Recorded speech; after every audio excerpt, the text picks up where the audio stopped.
Hello, everyone. I'm Eric Grenier. Welcome to this live stream of the Alberta election, and I'm very happy to be joined today by Philippe J. Fournier of 338canada.com. Philippe, how are we feeling tonight? Good evening, Eric. Merci beaucoup. Thanks for having me. It's an honor to be here with you tonight. I'm feeling well. This should be a very interesting one. It's been close for most of the campaign. I'm of the opinion that perhaps it won't be that close tonight, but we'll see. But I'm ready. It was 4 weeks long. I thought it would be short, but in the end, it felt very long. So It did. I'm happy. Yeah, it did. Okay, so for people to know what's happening, we're going to be watching the results. They have closed in Alberta. On the left side of the screen, we have the CBC News results page. I'm choosing the CBC News one because it's just a nice looking page, and it's got a map, and it's just a good looking page, so it's a good place to use for the rest of the night. There's a link to the Elections Alberta site in the description if you want to get the data exactly from where it's coming from. There's a link to Philippe's site, and I put the link to the Alberta version of it, so you can go check his projections and congratulate him when he's right on the money. That's right. And there's also a link to my site, therit.ca. If you want to subscribe, that would be great. Also subscribe to the YouTube channel. That's also really helpful. So we do have a chat, and we're both going to be keeping an eye on the chat, and so you can put some questions, some comments, and we'll interact that way. So we're just going to wait and see when the votes start coming in. Apparently, the advance votes were tabulated with electronic tabulators. So that's going to come in very quickly, allegedly. And then it'll be the normal votes that are being counted by hand. So I don't know. How should we set this up? This is election day. Do you feel any different from how you did on the writ call? Let me tell you this. I was, of course, far more nervous for the federal and the Quebec elections. Of course, they're closer to me, and I was far more involved. I did some work with media there in Français Radio-Canada. So there's still a distance, of course. But the thing is, I tabulated 15 toss-ups in this election, and 15 toss-ups out of 87 writing is huge. And so, this election could go either way. Of course, the UCP should be considered the favorite because of the numbers that we had in Calgary, but it would take only an overperformance of 2-3 points more in the city to flip not one, not two, but maybe 7 or 8 seats that are toss-ups, and suddenly we're in a chaotic scenario. And you and I think we both love chaos when it comes to elections and politics. So I'm a bit nervous because, of course, I'd like to be right. But I followed the data, and we'll see how it goes. So what were your final projections at the end? So of course there's a range there, but people are always fixated on the one number. It was 52 seats for the UCP and 35 seats for the NDP. The range for the NDP, although, goes all the way to 46. So the best case scenario, if they do win all those close races, they could eke out a very short majority. But there's also a possibility on the other side that if the NDP underperforms their vote, it could go the other way, and then the UCP would be in the mid-50s. Yeah. As for the popular vote, I have it at 45.5 to 41. So let's say 51 to 46 for the UCP. Yeah, it's going to be pretty much all of the vote, right? There's not going to be much going to the other candidates. A handful of ridings. You're curious to see how Barry Morishita does in Brooks Medicine Hat, who's the leader of the Alberta Party. In Calgary Elbow, that's where they used to have an MLA, so maybe they might be able to get 5-10% of the vote.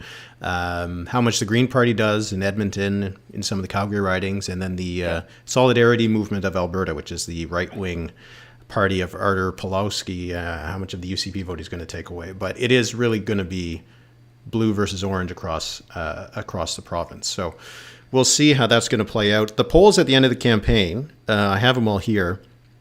These are the different companies, and these were the last ones. For the UCP, 52, 50, 49, 49, 51, 50, 49, 50, 50. And then council had them at 41, but they had 14% for other parties, which is not going to work. But No.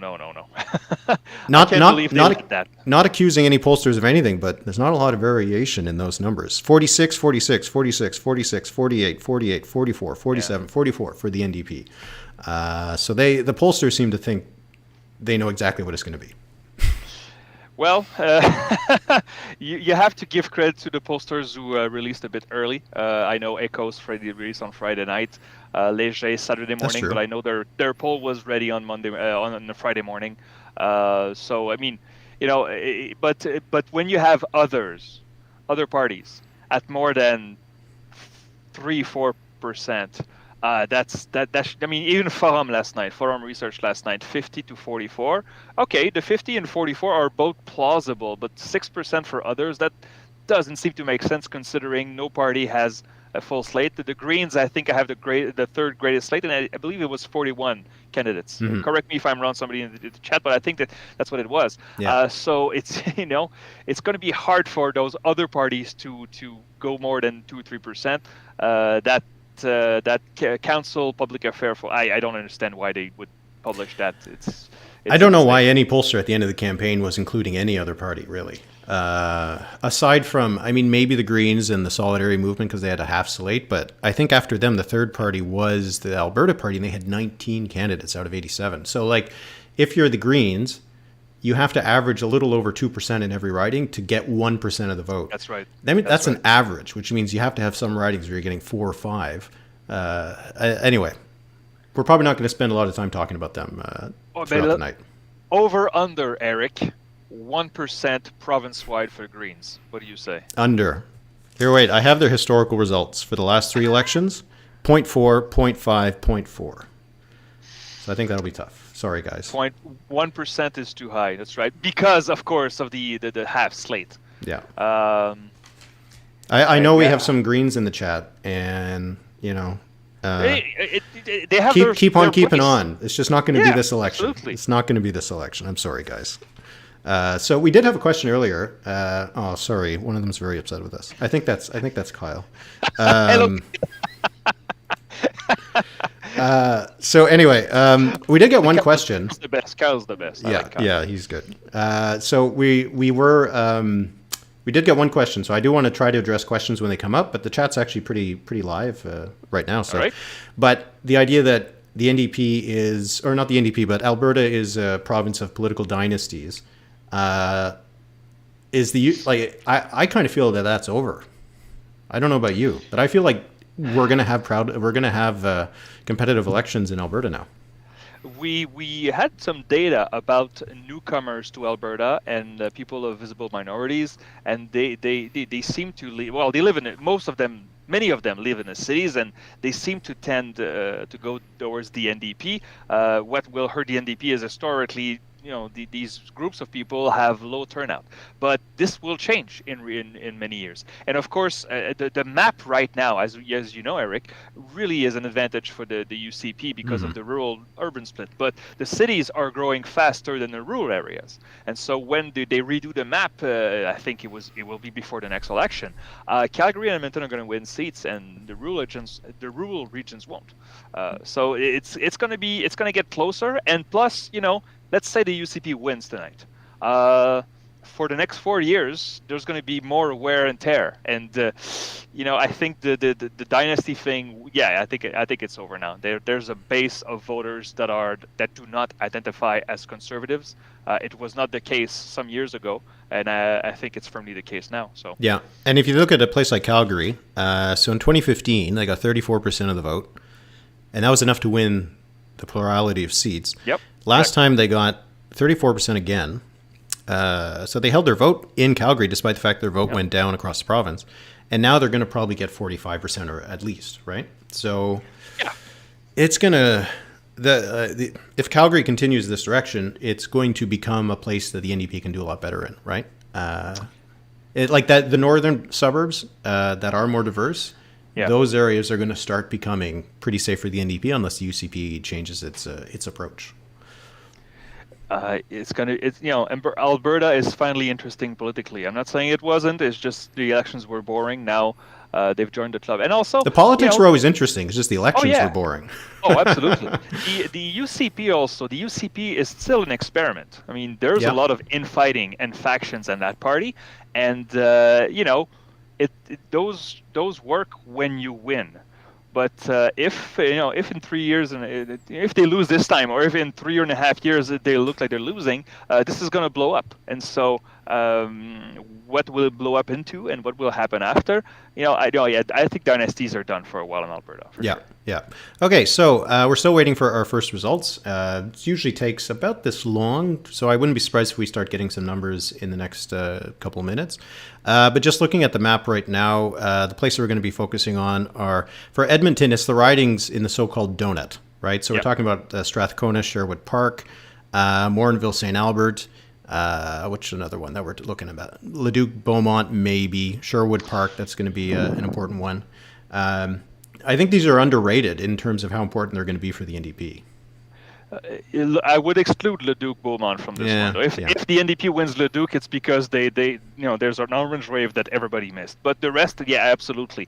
Winning some of those Edmonton donut seats would relieve the pressure in Calgary, because otherwise they do have to win 20 seats in Calgary, and the polls did not suggest it would be possible. So yeah.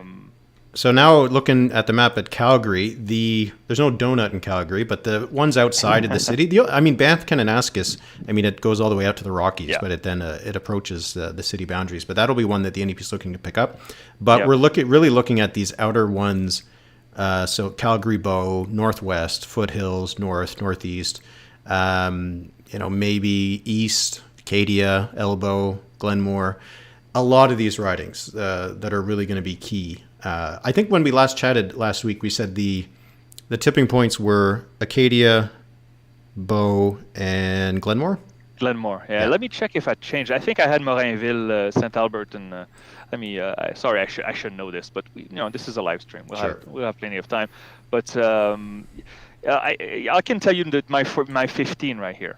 So the 15 toss-ups that I tabulated, as I said, the NDP needs to win 14 of those 15.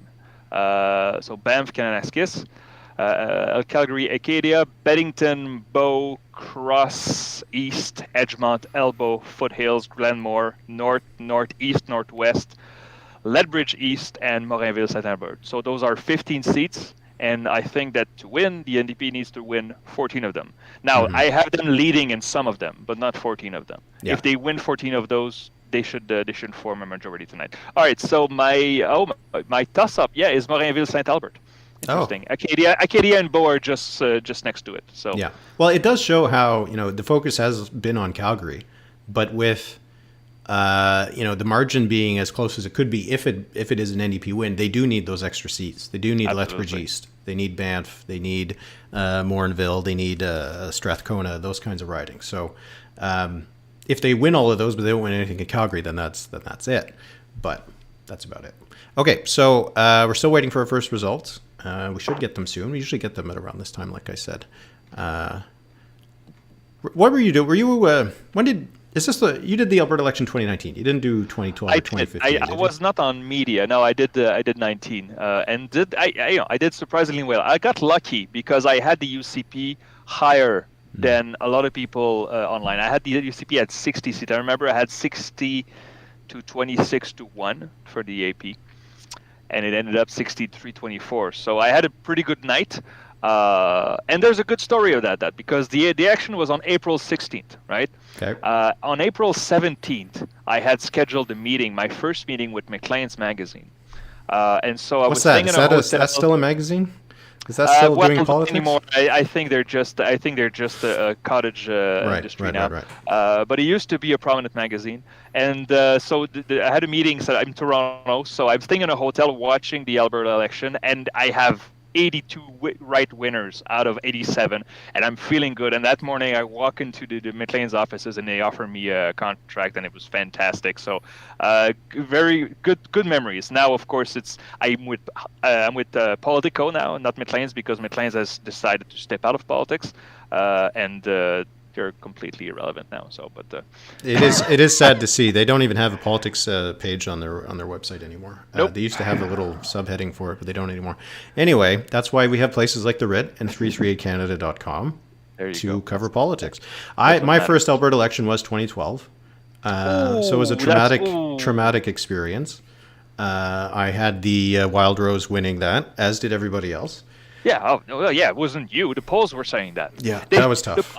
Am I wrong? But did the polls really did show a tightening near the end? But the Wild Rose was still ahead, right? There was every single poll still had it was like a small tightening. I think the Wild Rose is still leading by 6 points or so. Wow. But there was a forum poll. The forum poll came out just before election, just like they did this time, right at the end of the day before the blackout, and they had the Wild Rose ahead by 2. Yeah. So it seemed like maybe something was moving, or maybe forum was being weird, and in the end. But, people say that the internal polls were showing this kind of movement and we weren't picking it up. But anyway, that was traumatic. And then 2013 was BC. But 2015, the polls did pretty well. Yeah. My projections as well. I had an NDP win and all that kind of stuff. But it was tough to believe the numbers, even though they were so obviously showing a 20-point lead. Okay, we do have someone saying in the chat, we got a poll reporting. Let's see what it is. It is Peace River. Oh. Do you want to guess who's leading? It's not an independent, so we'll go with the UCP. Yeah, we got 71% to 24% in this one poll reporting. So Peace River, Dan Williams is the incumbent, and he's got an 8-vote lead. So we'll be watching, as I mentioned, we'll be watching the CBC results page just because it's a nice interactive that I hope looks good on the screen. So we're not endorsing or saying that one media outlet is better than another. If you want to go to CTV or Global or CPAC or wherever you'd like to go ahead. I just like this interactive. It looks good. And we'll see. Oh, we're starting to get some results. Okay. So we got our second one coming in, and this one is in Drayton Valley, Devon. Again, pretty easy riding for the UCP. They're already up by 17 votes. So I'm really going to be interested to see once we start getting some of these ridings that we're looking at, right? Especially some Calgary ones. And I'm guessing those are going to be probably a bit longer to tabulate because, there's usually the polling stations have a lot more people going into them than the rural areas. So it could take some time. But yeah. So in the rural areas, we're really just looking at not rural, but the non-Calgary, non-Edmonton. We're looking smaller at cities. Yeah, we're looking at Lethbridge East, Banff. Help me out. What's the third one? Well, the donut, does it count? No, the rural no, areas, not the donut. Right? There's 4 ridings we're watching. Oh, Lesser Slave Lake, right? Lesser Slave Lake. It could be close. Oh, and Lethbridge West, which they already have. Yes. Yeah. Okay. Both Lethbridges. Yeah. Lesser Slave Lake, it's possible. I looked at the result. They did surprisingly well in 2019. It's just the numbers that we had for the regions of Alberta, none of them suggested an NDP surge. And I know it's very local. The NDP could surge in a place that polls don't pick up, but we have to follow the data we have, not the data we wish we had. And so I'm curious. It's possible that the NDP caused a surprise in this vast riding. It's just the polls could not pick it up. And when you're looking at the rest of Alberta numbers, I mean, some of the polls are only 29 for the NDP, 31%, 31%. And in the last election, they got 21%. So it is a bit of a jump, a 10-point jump. But in a lot of these ridings, they were behind by 20, 30, 40 points. So it would be tough to move ahead there. But Lesser Slave Lake, Pat Rain was the MLA. He was one who traveled during COVID, and he was also criticized by the local municipalities for being sort of an absentee MLA, and so he didn't run again. So that's actually probably going to help the UCP because it doesn't seem like he was very popular locally. So we have a third one. That's Rimbey. No, that's Drayton. Trying to find him on the map. We have Calgary. I read that the Rocky Rimbey would get late because they had trouble issues. We have a Calgary? Which one? Calgary Buffalo. Astrid Kuhn of the UCP. 100% of the vote. 100%. Looking good. One vote. 5 votes? One. That's a quick box to unload. You went empty the box. It's like, okay. You know what that is actually probably? Because I actually did it in an election before. Some of the special ballots, it's where you need to go to like a person who's unable to travel, an old person who can't leave their house, and you go to the place, you bring the box, and they put the ballot in the box, and then you bring it back. So when I did that in an election 10 years ago, more than that, we had 2 votes in it. We went to 2 places, and we had 2 votes. That's actually beautiful. But it's not, because... Democracy, man. Yeah, the problem was there's only 2 votes, and they were both the same. So I knew how those people voted. That was not the best part.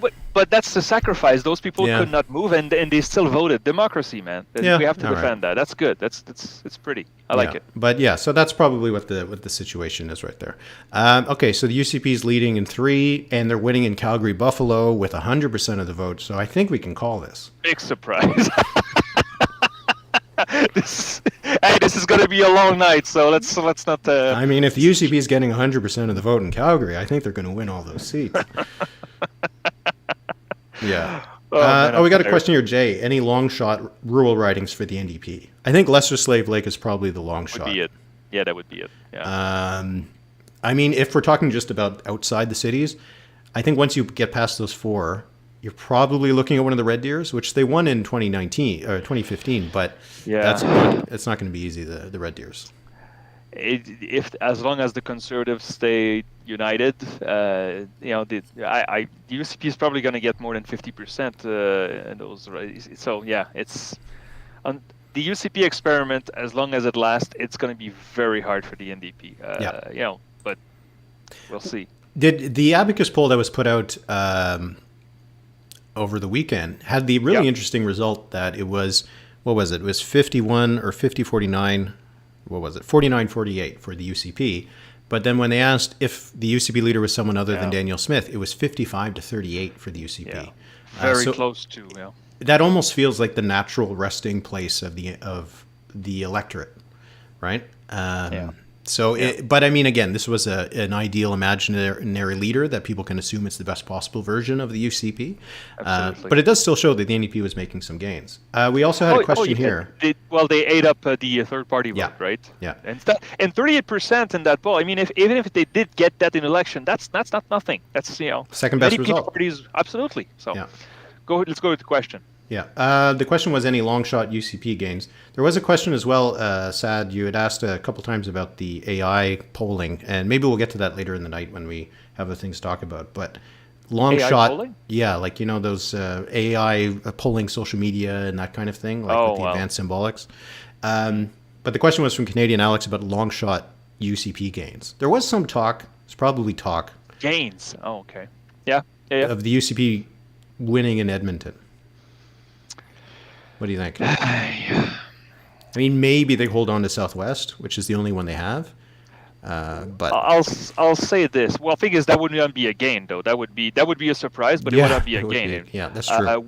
Thing is, if I look at my snake chart, the riding that was already NDP, most at risk of losing them, it would be St. Albert, and I don't think the NDP is losing St. Albert. But that would be it. Otherwise. Calgary Klein was UCP, Sherwood Park also. No, I think a long shot would be Edmonton Southwest. If they hold on to that, that means that they have managed to the wave in Edmonton. I mean, people say it's orange country, but the UCP did have over 35% of the vote last time in Edmonton, and so it's not nothing. They didn't deserve, for those who are proponents of proportional representation, the UCP is underrepresented in Edmonton. But the NDP seem to have gained close to 10 points in the Edmonton CMA. It would be very surprising if they hold on to this. We got a mention of Raj Sermon in Edmonton Whitemud. Raj Sermon, who is former Liberal, former PC, then former Liberal, then trying to be a UCP leadership candidate. He was refused by the party. But is running in Edmonton Whitemud, which the NDP won by 10 points. So it'll be, I don't think Raj Sermon is going to have a career as a UCP MLA. Don't think that's going to happen. He can always be AP leader next time. Yeah, they'll probably be looking for one. The Greens, there you go. The Greens, they found a new guy. Yeah, another one. Okay, so we're up to 6 ridings, and again, we're looking at not very many votes. Across the province, we've got 107 for the UCP and 47 for the NDP. And the Alberta Party, 6 votes. Oh, wait, no. Solidarity Movement has 7. So they're right now the third party in Alberta. So we'll see how this unfolds. But we're clearly just getting some of the really small boxes. Maybe it's a small town that has an advanced poll or something like that. I don't think we're looking at anything serious. The Greens have 0. Okay. Independent, 1 vote. Okay. Yeah. Yeah, there's really not going to be that many ridings, I don't think, where the independents, the third parties are going to have that much of an impact. I mean, there are some in some of the Calgary ridings that are supposed to be pretty close. And so maybe if we come down to seats that are won by tens of votes, maybe that could matter. But you got to think, if you're someone voting for, the Greens or the Wild Rose Loyalty Coalition or, some of these smaller parties, are you just going, and I don't think you're going to the ballot box, seeing this party and being like, oh, okay, I'll vote for that. I feel like if those parties weren't there, a lot of those people wouldn't vote. That's true. That's true. We had data on this. I think it was Ipsos in 2021. They asked basically PPC voters, if the PPC weren't there, would you go to the Conservatives? And it was less than half. Mm-hmm. Their second choice was Conservative, but many of them go like, no, I wouldn't vote at all. Yeah. So remember that 1 + 1 in politics is very often not 2. Yeah, yeah. We can't do it. We can't assume that all of those votes are going to go that way. All right. I'm expecting that we'll get a deluge at some point, but right now we don't have much to focus on. Nothing in my 15 toss-ups. No, that's not true. We got our first NDP. Foothills. Calgary Foothills. We got our first NDP. Bonnyville, Cold Lake, St. Paul. Once again, 8 votes for the NDP, 0 votes for the UCP. It's a good start. Yeah. It'll probably be their only lead of the night in that riding. Bonnyville, Cold Lake, St. Paul, which I don't think anybody had on their list. Have you visited Alberta before, Eric? I'm guessing you have, but I have actually. I have not. Nope. Really? No. The only provinces I haven't been to is Alberta, Manitoba, and Newfoundland and Labrador. I went to the Winnipeg airport once. Does that count? No, it doesn't count. I know. I went to Alberta, I think 7 or 8 times. I have to say, I loved it. It's a beautiful province. They have amazing craft beer. I went to Calgary, Edmonton, Jasper, Banff. I stopped for gas in Red Deer. I think that's what people do in Red Deer. Well, they had it's the Trois-Rivières or Drummondville of Alberta. You have to stop because there's nothing in between. And I as a scientist, it pains me to say I haven't gone to the dinosaur museum. I have to go next time. The pandemic obviously stopped me from going, but I'm looking forward to my next visit in Alberta because I loved every time I went. It's breathtaking there. It's beautiful. Yeah, it's definitely on the list. I would like to go. But yeah, I thought it was funny. Nice the Bloc, the PQ, the CAQ, they had all of their conventions in Victoriaville, Drummondville, and I think Saint-Hyacinthe. And in my mind, I was thinking, oh, those are the Red Deers of Quebec. That's right. What would be? I think Lethbridge would be the Sherbrooke, right, of Alberta. University. A big city, not as big, of course, as the big ones, but I think is Lethbridge the 3rd biggest city in Alberta? I think it is. No, it's Red Deer. Red Deer is the 3rd. Red Deer is bigger than Lethbridge. Oh, I don't know, actually. In the chat, somebody help us out. I think Lethbridge is bigger in the population. But I think Red Deer is 100,000, and I think Lethbridge is just under. Let me look this up. Pretty sure Red Deer is the 3rd city. This is what happens when we wait for results. But, we're doing population. Electoral trivia here. But, it will be... Lethbridge will be interesting to see what's going to happen. Everyone's assuming the NDP is going to hold West. I was right. 93,000 for Lethbridge. And Red Deer? And Red Deer, 103. So Red Deer is a bit bigger. You were correct. Yeah. Okay, so the Lethbridge ones, everyone's assuming they hold West, which I think they will because they won it pretty comfortably. How much was the margin? Oh, it was close 4 years ago. It was. Oh yeah, you're right. It was 1 point. 1 point. Yeah, it was close. Yeah, and Lethbridge East was. I have it here. I think 14 points. Is that correct? Yeah, 14 points. So yeah, a 14-point swing though with the kind of numbers we've seen shouldn't be too tough, because the results were 55 to 33 province-wide. So, could be tough. We'll see. People in the chat are saying that Lethbridge now is bigger. I just looked at the data that I checked was 2016 census, so maybe the 2021 census. But we'll beg to differ. We'll beg to differ. Tomato. Yeah. It's close. It's okay. Close. We're now up to now we're starting to get some results. We got 11 UCP, 4 for the NDP. But the 4 for the NDP, it's Bonnyville, Cold Lake, St. Paul. They're not going to win that. Livingstone, McLeod, they're not going to win that. And the other two, though, are in Edmonton. So we got one in Edmonton City Centre, which is one of the safest ridings for the NDP. There's only one vote. In Edmonton Castle Downs, there's 2 votes. In Edmonton Castle Downs, it's a neck-and-neck race. 1 vote for Nicole Goering, 1 vote for John Zadig. Yeah, so these are very small poll boxes. So once we start getting the actual advanced poll boxes, these are the special ballots. I don't think they're not the advanced polls. Then we'll start getting some good numbers. Zach thinks that Edmonton is like Quebec City and Calgary is like Montreal. Well, here's the thing. Absolutely not. Sorry, man. Quebec City has to be the most right-wing capital in Canada. Am I wrong? Maybe. Quebec City is far more right-wing than the rest of the province. And Regina, Victoria, no. That's an interesting point. I haven't thought about that before.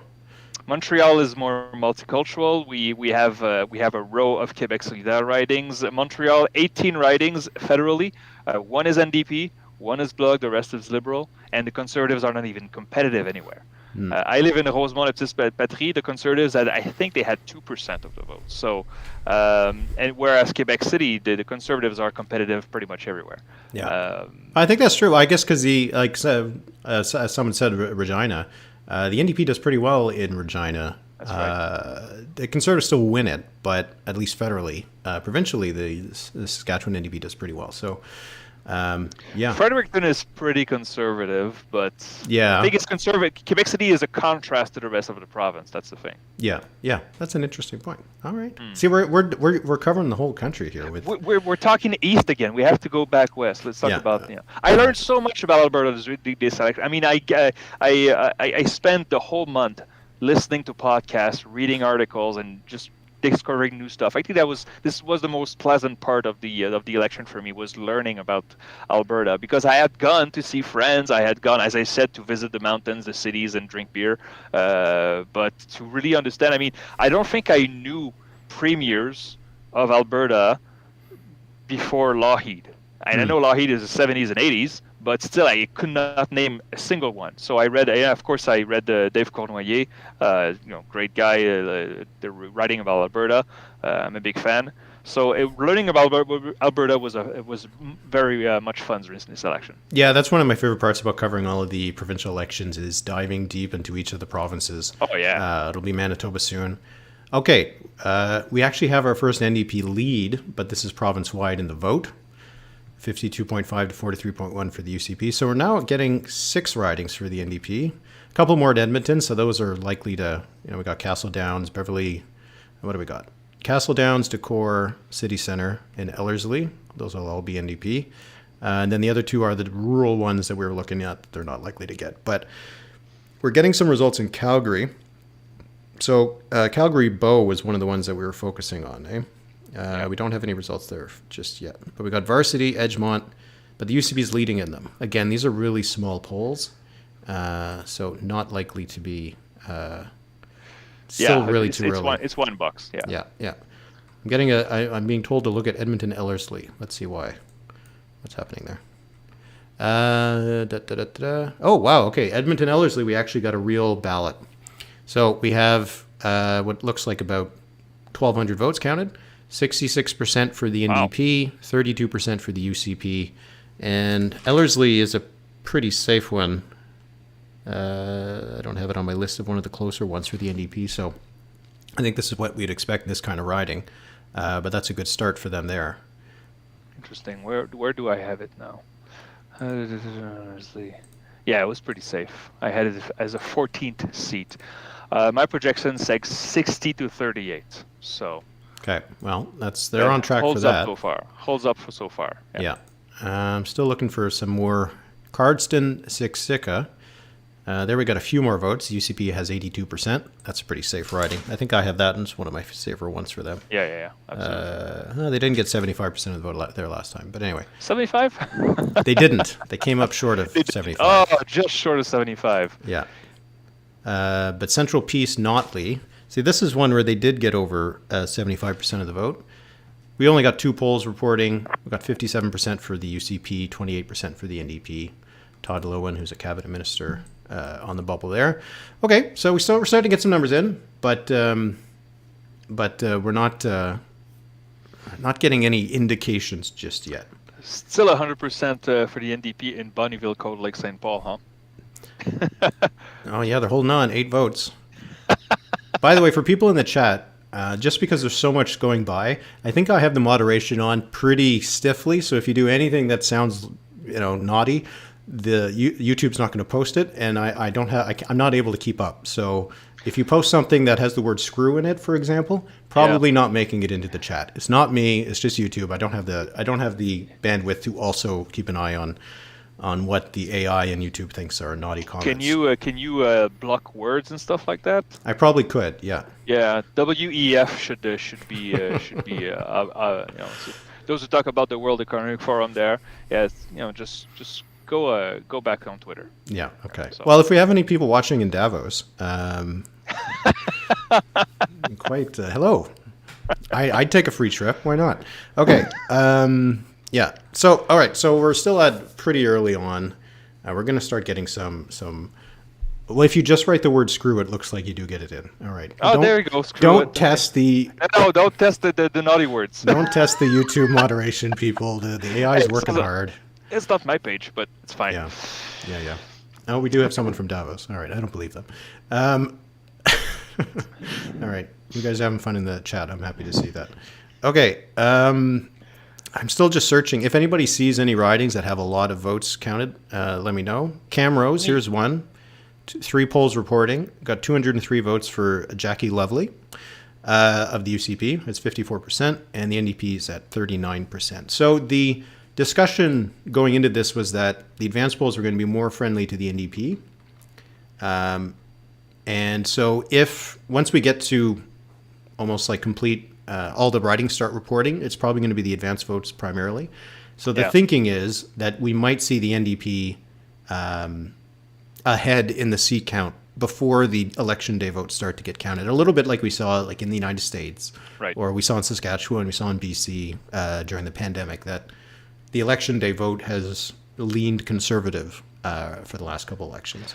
The CBC page right now, I see that the NDP is leading province-wide. It's 50-44 right now. They're not leading in the seats, but they're leading province-wide in votes. But again, we're talking about 2,300 votes. So there's going to be close to 2 million tonight. Here for all the Green fans there. In Edmonton, Rutherford, the Greens are in second. Good for them. Yeah, we got 65% for the NDP. 28% for Jordan Wilkie, the Green leader, and 7% for the UCP. There's not a lot of votes counted, though. It's only 43 votes. They have 25 votes province-wide right now. So yeah, good for that was probably his apartment building that is voting. Sorry, maybe he'll do better. We'll see. We'll keep an eye on it. Thing is, we're joking, but the fact that the NDP really courted the center and some former PCs, well, it could turn off some people that are, left of center, really left of center. And I know that what is left and what is right depends on where you are. It's a moving scale, it's a moving target, but there will be in the near future, I believe, a demand and in clientèle, as we say in French. We also say that in English. Really, we say that. There you go. Clientele, yeah. So there's going to be a clientele for a further left of center party. I'm not sure how successful it will be, because when you get into that 2-party system, it's really hard to get out of it. Quebec, we had it for 50 years, 2-party system. So we'll see, but good for the Greens. And the Greens have had some success in Alberta before. In 2012, Chris Turner, an author, he took 25% of the vote, if I'm correct, in a federal by-election, and they probably upset the Liberals there. Edmonton City Centre, another one, yes, that where the Greens seem to have good advance polls, 13 votes against 18 for the NDP and the UCP. So we'll have to keep an eye on some of these. I wouldn't be surprised if in Edmonton a lot of voters who might see themselves as more progressive say the NDP is going to win all these. I can vote for the Greens. It's not going to cost any result, right? So I wouldn't be surprised if that happens. Oh yeah, I've argued with some friends who live in Calgary, They said, okay, I look at your website and it says, I don't remember which one, but a toss-up riding 48-48, and then there's a green at 2%. And he's an NDP supporter. He said, if you're voting green in this riding, what are you doing? And I says, well, if you court, former PCs, that's what will happen. I mean, we live in an unfair system of first past the post. You have to play with the system you have, but I can understand why some people would be a bit dismayed by this. This could be an election where the first past the post system doesn't really matter, right? Because let's say it's 51% to 48 for the NDP, and the UCP wins, 50 seats. It could actually be pretty proportional, but it could very easily be the opposite, right? Where let's say the NDP does really well in Edmonton, they do good enough in Calgary, but don't win a lot of seats, and then the UCP vote doesn't come out in the rural areas because they don't need to. You could easily see a scenario where it's 48 UCP to 49 NDP, but the UCP easily wins a majority. Yeah. Yeah, absolutely. Wasted votes in Edmonton. Yeah, and it's the same thing for the UCP. If they run up the numbers in the rural areas and the NDP squeaks by in Calgary, you could have a scenario where the UCP wins the popular vote but loses the seat count. I would say that those two things I kind of think that it's going to end up being that whoever wins the province-wide vote will probably win the election. Most likely, But it could be close enough. Like with these polls, a lot of these polls were 2-3 points if they're right on the money. That's right. Yeah, that could be pretty close. Oh, we're starting to get really some. We got 35 seats right now for the UCP, 17 for the NDP, and the NDP is leading in the province-wide vote right now. 51 to 45. Yeah. For the NDP, I'm looking at my list of toss-ups. Among those who have a few votes, the UCP is leading everywhere in Calgary. In the center of Calgary, it's orange, but that was expected. So. Yeah, they're leading right now in Klein. And then the Mountain View and Buffalo, the ridings that they already hold. But again, Mountain View's 1 vote, and Buffalo's only 20-something votes. Calgary, Klein, it's 3 votes for the NDP, 1 for the UCP. So yeah, we're still Calgary Bow. We got some results. It looks like an advanced poll, 49 votes for for Dimitrios Nicolaitis, and only 18 for Drew Farrell of the NDP. If we see that and other things, that'll be really bad news for the NDP. Calgary Bow is one of those ridings they need to win. Oh yeah. Oh, absolutely. Yeah. It's again. I haven't been on Twitter much because I posted my stuff and I leave because I try to spend less time on social media. But after the Ontario election, you saw this. People, the posters and poll analysts like you and I were blamed for a low turnout by a lot of people. Even the Ontario election officer talked about this. If you are discouraged to vote because my team is going to lose, then we have other problems. We have problems of voter apathy. I have a hard time imagining someone who's such a nerd that they pay attention to our stuff but then don't vote. Right? Because maybe my team will lose. I mean, I watched the Montreal Canadiens this year. They suck. They stink. But there was a game against the Leafs that I watched and they won. They were not the favorite, but they won. I still watched it. You have to go vote, even if you think your team is going to lose. The polls are right most of the time, but sometimes there's the occasional miss, and why not? I did have an email today of someone who says, I'm going to vote to show you how wrong you are. There you go. Like, well, you know what? Good for you. Whatever. The ends justify the mean. If that motivates you, go for it. So. Yeah. And I mean, both you and I know numbers enough to know that 1 vote, the chances that your 1 vote's going to matter are so small. But we both still go out and vote. That's right. We know that it's very unlikely that our vote will be the 1 vote that will matter. I'm just looking at Red Deer right now. The NDP's ahead in Red Deer South again, 3 votes, and it's 2-1 for the NDP. But we're starting to get almost a complete map. We have how many results now? We have 72 reporting. So we're starting to get pretty close, but it is the UCP ahead with 47, the NDP at 25, and I mean, we don't have a lot of the NDP or the battlegrounds in Calgary reporting just yet, but anyway, it is so early. Some of these are just 1 or 2 votes, and you have the UCP leading in Let's see, in Edmonton. Livingstone, Metloyd, yeah, that's not going to hold. Yeah, the UCB's leading in Edmonton, Beverly, Clairview, which is a really safe riding for them. Edmonton, White Mud. Oh, Raj Sermon ahead with 3 votes to 0 for the NDPs. Raki Pancholi, that's not going to hold. Still too early to start drawing some conclusions. Oh, just if you don't switch, but we're hearing in the chat that the Vegas Knights are going to defeat Dallas and get to the dream final of Vegas versus Florida. While we're Hockey waiting, powerhouses. Just love to see it. these are good teams. I know the locals. They're we don't like it, the fact that it's in Florida and Vegas, but these are really good teams. But while we're waiting for good results here, I know you're a fan of the World Hockey Championship. Yes, I watched it on the weekend. It was great. What did you think of Latvia beating the United States for their first bronze medal? That was pretty cool, huh? Okay, wait. I know everybody's going to be really annoyed. I love the World Hockey Championship. I watch it every year. Latvia is a country of 1.8 million people. They love hockey probably as much as we do, if not more. Oh, yeah. They beat the United States to win a bronze medal. They had parades in Riga as if they had won like the Stanley Cup in Montreal or Toronto.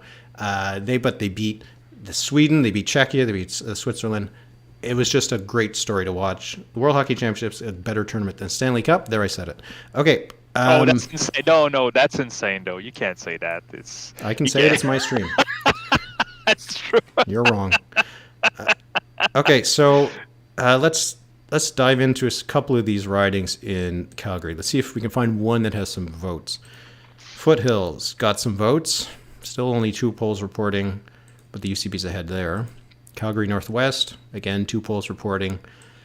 UCB's ahead there. Morinville, St. Albert has a few hundred now. The UCP is leading with 66 to 30. I say it because it's among my 15 toss-ups. Right now, in my 15 toss-ups, there are very few that have more than just a few dozens votes. So I'm not ready to make a call now, obviously. Yeah. No, we're not going to do that. But at some point, it will. I mean, Oh yes. Well, we have our team. I have my team behind this door. Your cats.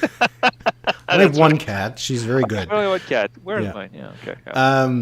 Yeah. But these results in Morinville, St. Albert, which I got on the screen right now, are pretty interesting. Dale Nally of the UCP, he's got 66%, and Karen Shaw of the NDP has 30%. Only 2 polls reporting, but the NDP was supposed to be doing pretty well in the advanced poll. Advanced vote, yeah. We're not seeing it yet, but again, these are extremely partial and incomplete results, so we're not going to go too far. And I'm happy to see that the chat generally agrees with me on the World Hockey Championship. So thanks. Come on. It's a great championship, but it's also the C and D teams. Well, for Canada. It's a team.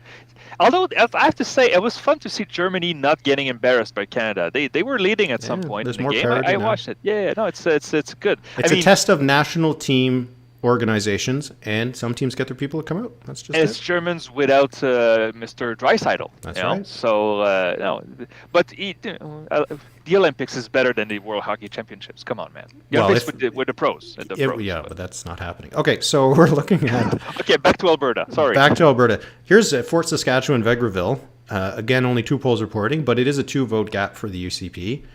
So that's not a good result. So if we balance that out with Morinville, St. Albert.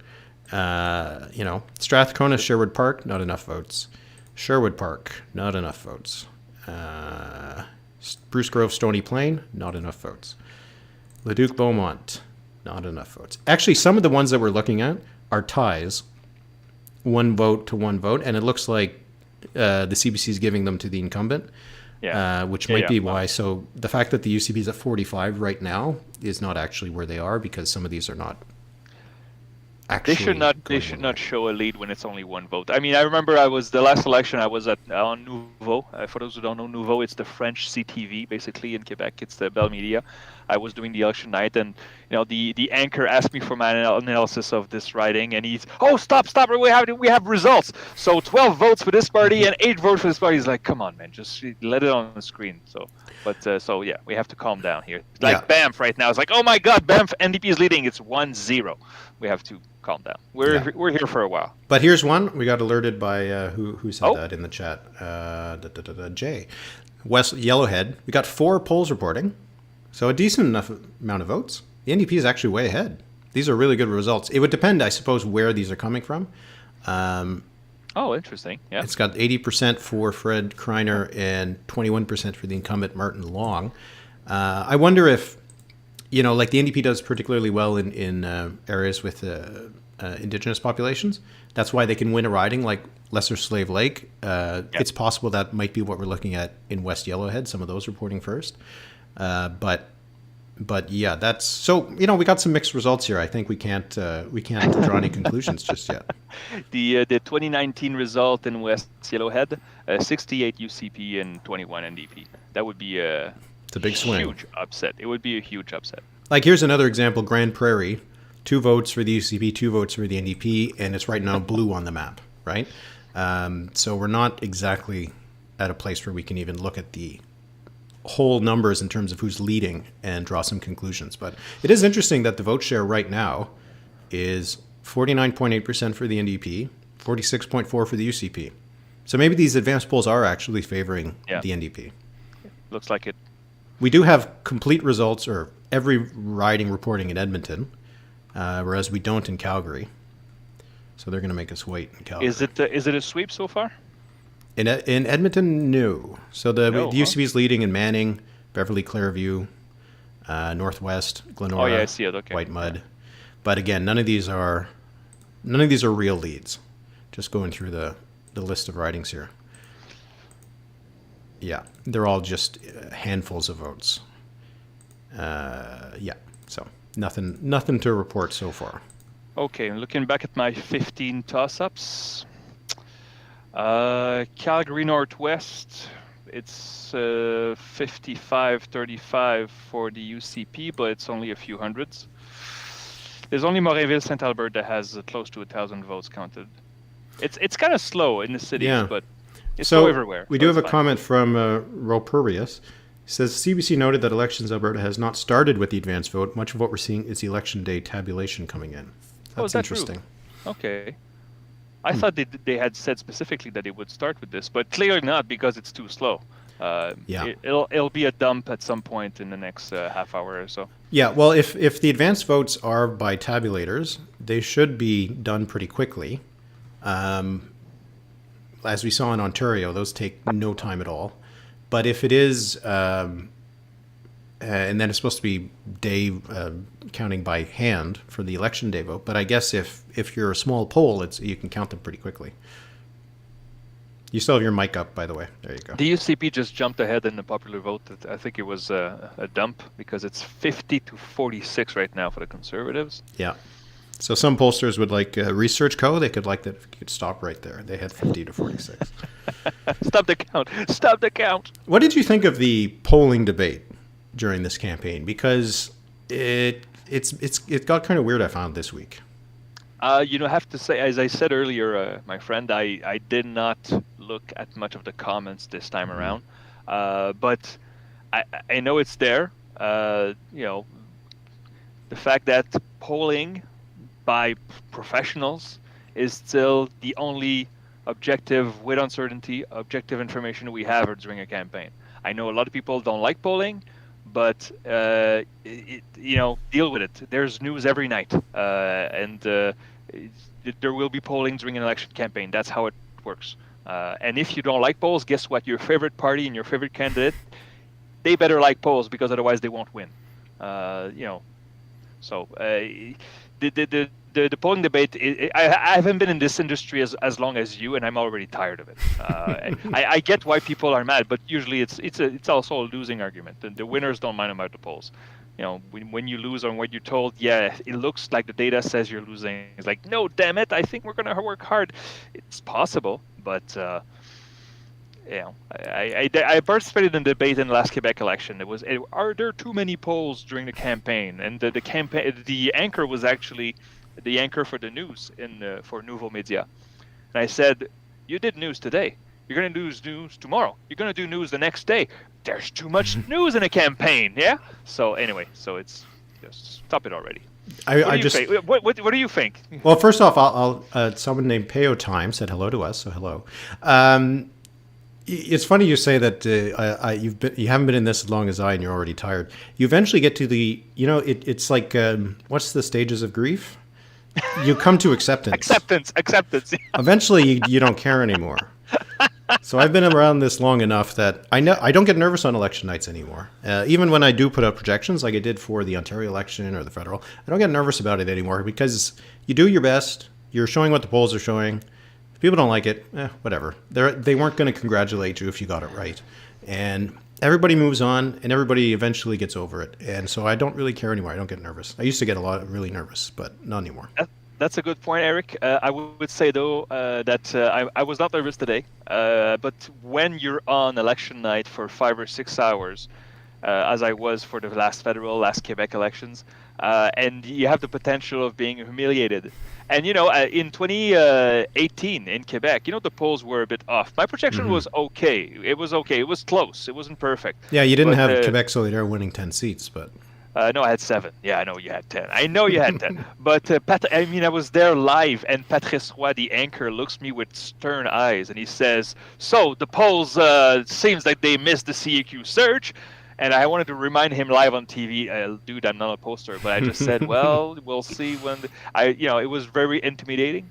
But you're right. At some point, those who say that, it's okay. You deal with it. It's okay. Yeah, it's really funny that, a lot of these journalists and anchors, we do great work and all this, but a lot of them also trying to turn the screw a little bit. When they come to us looking for information throughout a campaign, and then election night that you're off a little bit, and well, not so smart after all, eh, mister? Exactly. But anyway. Okay, so Watch for people posting my numbers.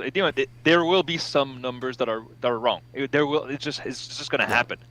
But that's interesting. Often there's a reason for it, and it helps explain.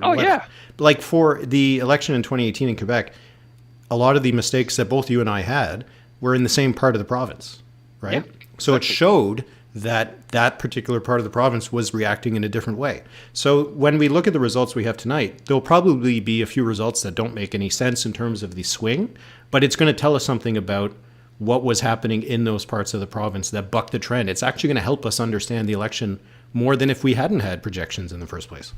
Absolutely. Hey, you're preaching to the converted. I'm not reading much of the comments because it goes by too fast. But don't people. I appreciate your comments. It's just that it's going too fast for me. But if you want to say hi, if you have questions, go ahead. It's just I'm counting on Eric to handle that. Okay, so we're on nearly the top of the clock. I'll do a little bit of a reset. I'm Eric Grenier. Yeah. This is Philippe J. Fournier of 338canada.com. There's links to our websites, which you should visit after the stream's over. Subscribe to this YouTube channel. Subscribe to therit.ca. We're looking at the CBC News results page. It's a nice looking page, which is why I put it up. Where right now we have, it looks like we have 81 ridings now reporting. So we're nearly complete. The UCP is leading or elected in 49. A lot of these are ties, 1-1, 2-2. A lot of these are 1 or 2 votes in favor for one party. So we're not really at a good position to know what's going on.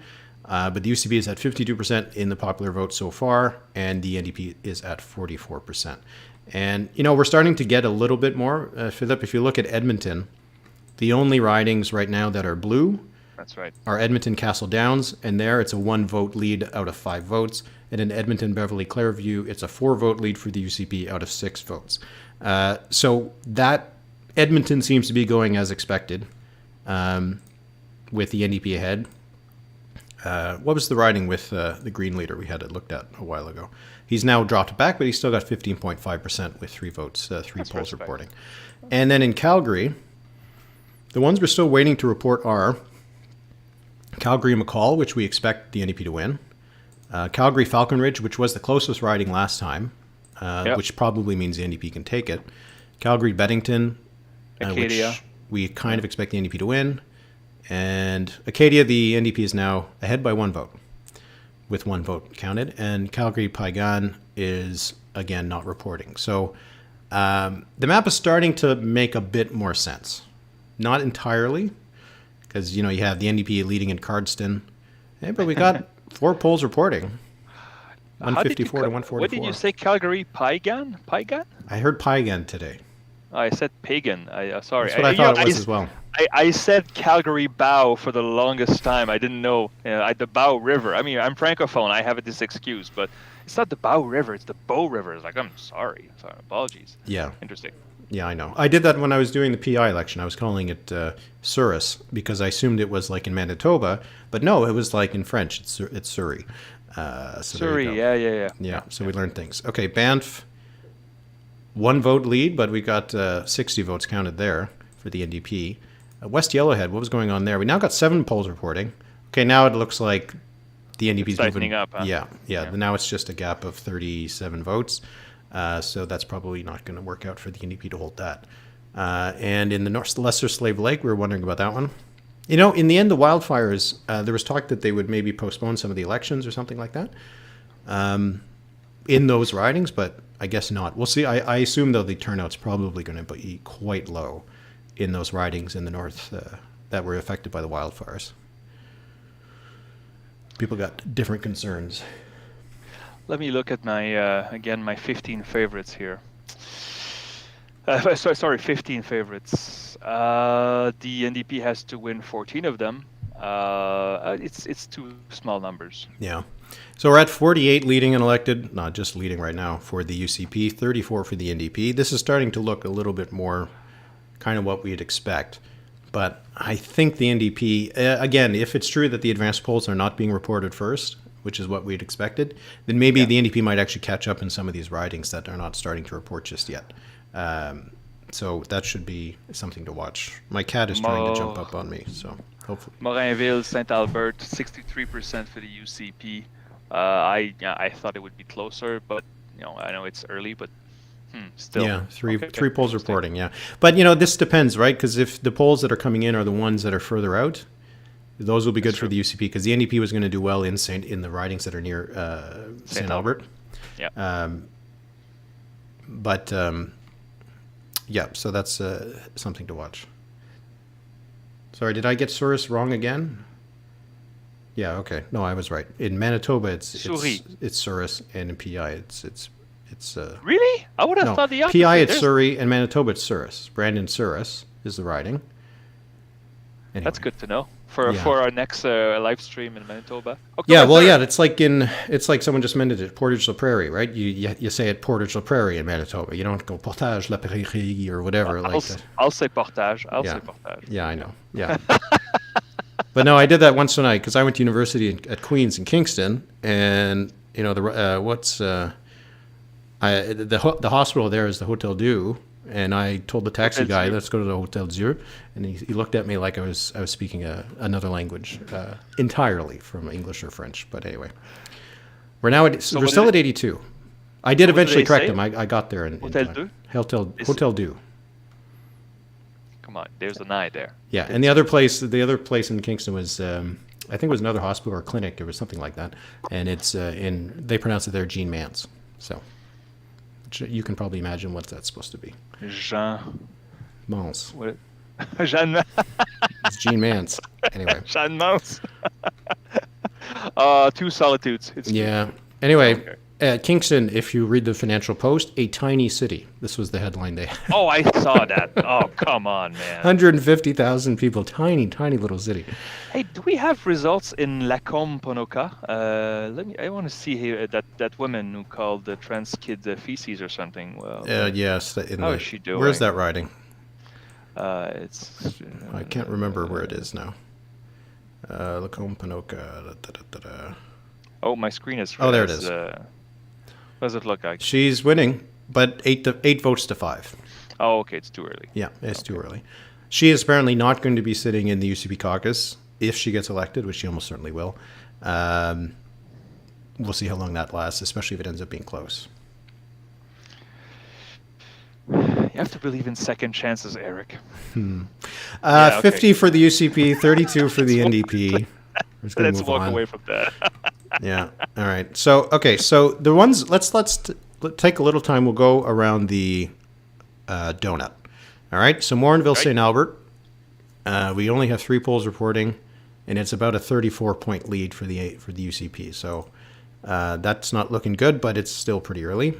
Fort Saskatchewan, Vagreville, again, we're expecting the UCP to hold it, and they're ahead now by 68 votes, with 5 polls. Strathcona Sherwood Park, we only have 7 votes counted, so we're not going to pay attention to that. Sherwood Park, the NDP is ahead by 14 votes, but again, not many reporting. And what's another one? Leduc Beaumont, UCP well ahead.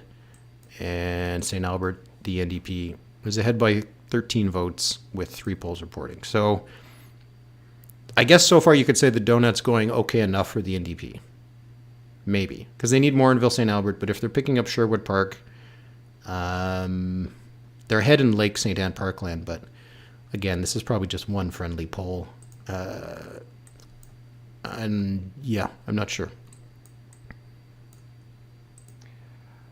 My list of toss-up is still not getting better for the NDP. Too early, but Yeah. Oh, Acadia has Acadia. The NDP is leading, but it's 107 to 63, so it's too small. But Yeah. That's Mr. Tyler Shandro. Shandro. Yeah. Yep. Who I think came out looking pretty good in the Ethics Commissioner report.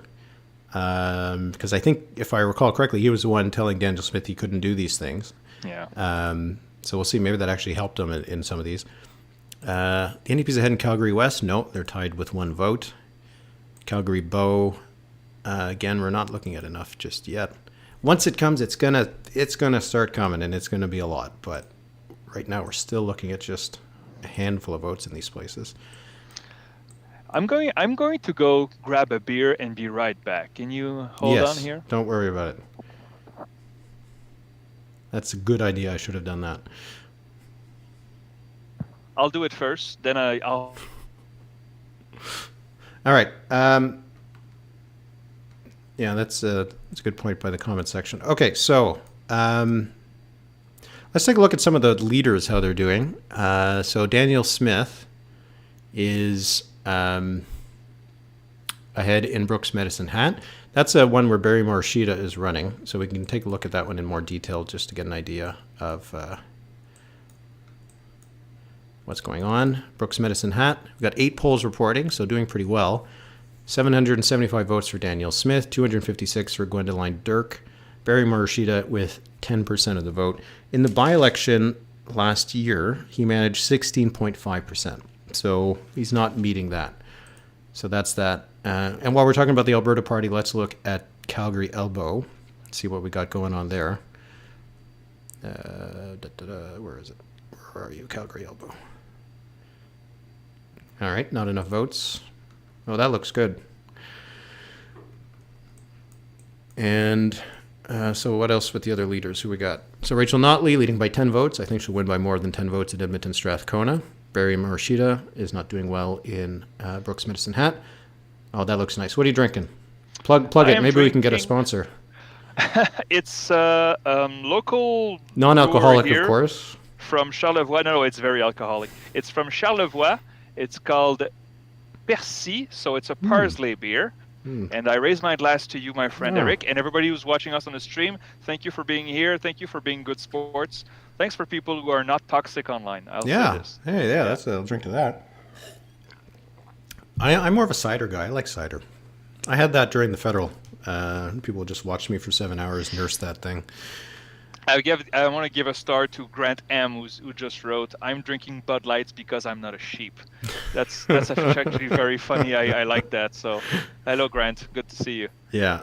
Okay, so John Roggeveen in Calgary Law, he says he's trailing by 1 vote, but it's 100% margin. So, I'm guessing there's just 1 vote there. And Jordan Wilkie of the Greens in Edmonton Rutherford is further back.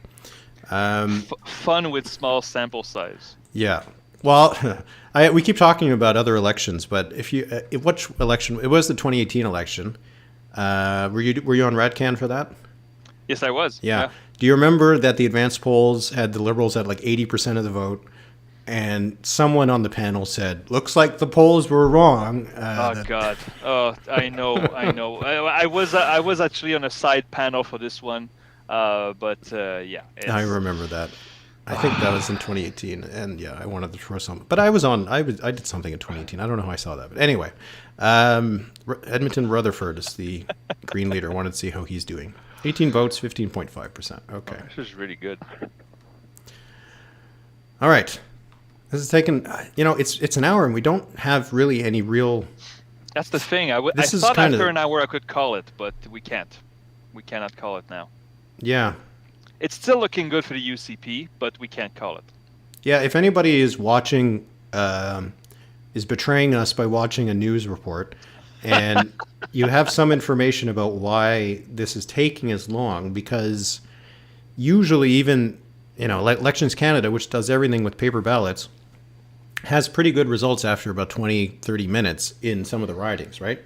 And here we're still really, really early in terms of, we only have 176 polls reporting across the entire province. So we're not even at 10%. And with the advanced polls, that should, be a bit faster.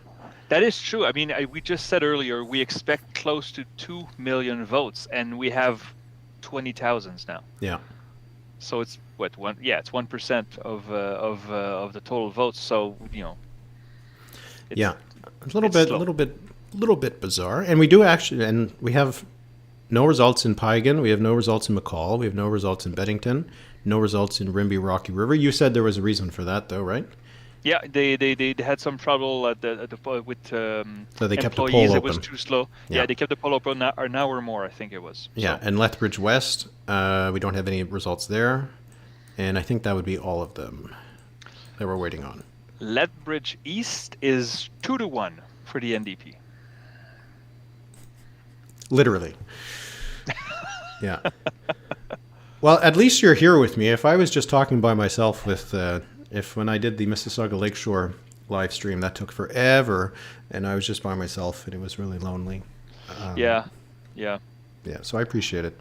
I appreciate you for that. Thank you. Hey, it's good. We have to be there for our friends. Yeah. Okay, so let's dive into Calgary a little bit more to see if we got anything that's giving us some results. Foothills. We're just not getting much right now. Anybody got some questions? Give us some questions while we're waiting. About anything. Go ahead. Yeah. Anything. Give us any question you got. Come on. CPC leaderships. Machines the caused- machine. yeah. Oh my God! In 2020, I was on Radio Canada until 1 a.m. because that machine tore out the envelopes. Do you remember that? A lady came to me because of COVID. We were separated in different studios, so I was alone in front of a camera, just waiting for people to speak in my ear. And at some point, knock on the door. It was a lady with energy bars. Oh, that's nice. That's service. It was really nice. It was like, okay, we're here for a while. And they kept saying, okay, 15 more minutes. And we stayed there until 1 a.m. Okay, we got a couple questions I can run here. All right. These are not on topic, but it's fine. Thoughts on the BC by-elections? You saw that there was a call for the 2 by-elections in BC? Yeah, should be a Langford, close Wanda race. Fuca, and what was the other one? Vancouver, what was the name of it? What was the other one? Mount Pleasant? I was. If anybody can tell us what the other one, but both of them were pretty safe NDP ridings, I think. The Greens should do well on the Vancouver Island. Yeah, But it was enough to win. Horgan's riding.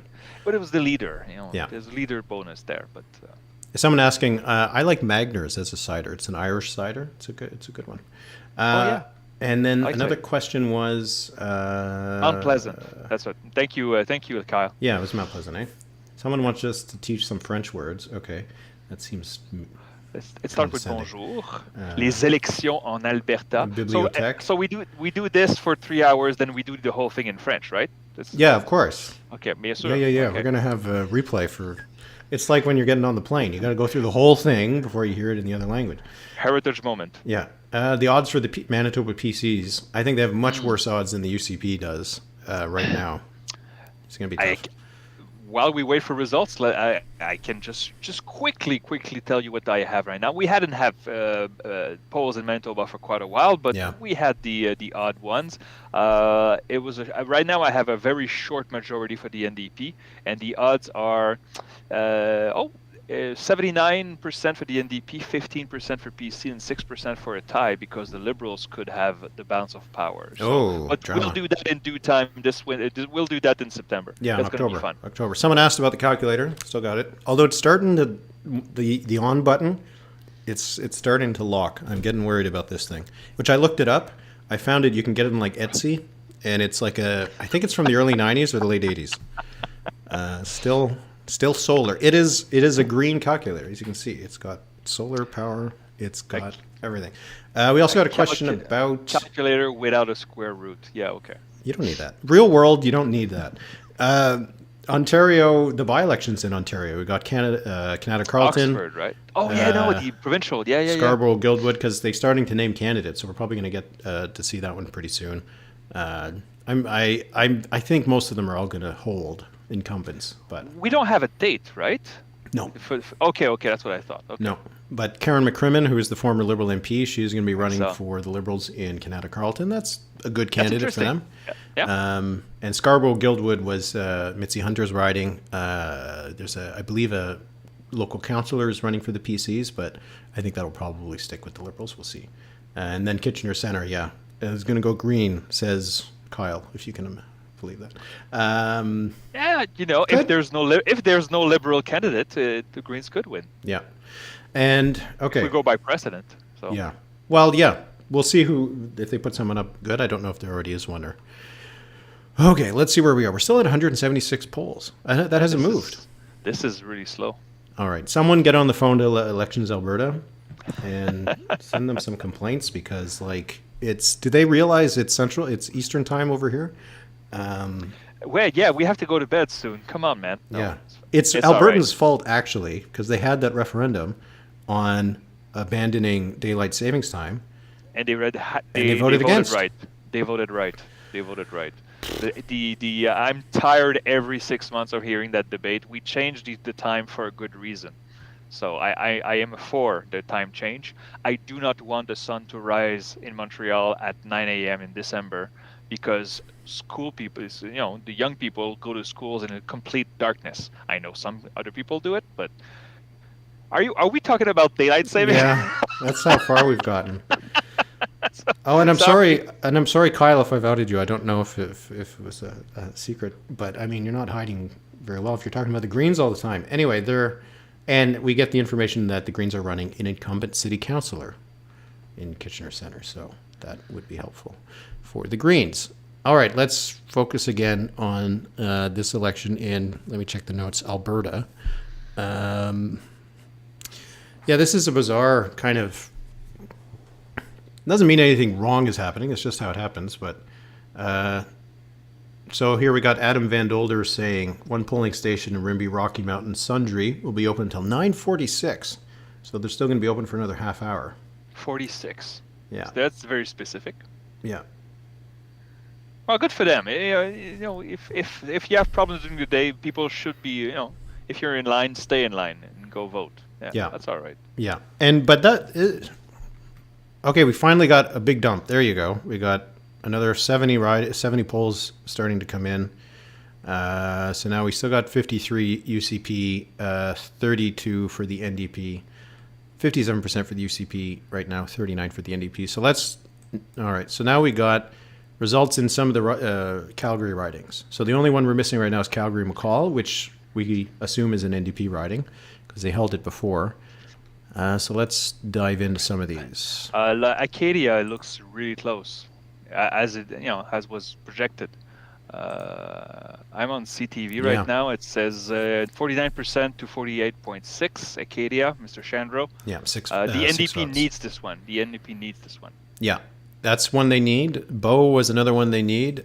We have a few votes, but again, not very many. It's about 100 vote lead for Demetrios Nicolaitis. But again, just an advance poll. And then what was the other Calgary we had mentioned? What was it? Glenmore? Yes, Glenmore.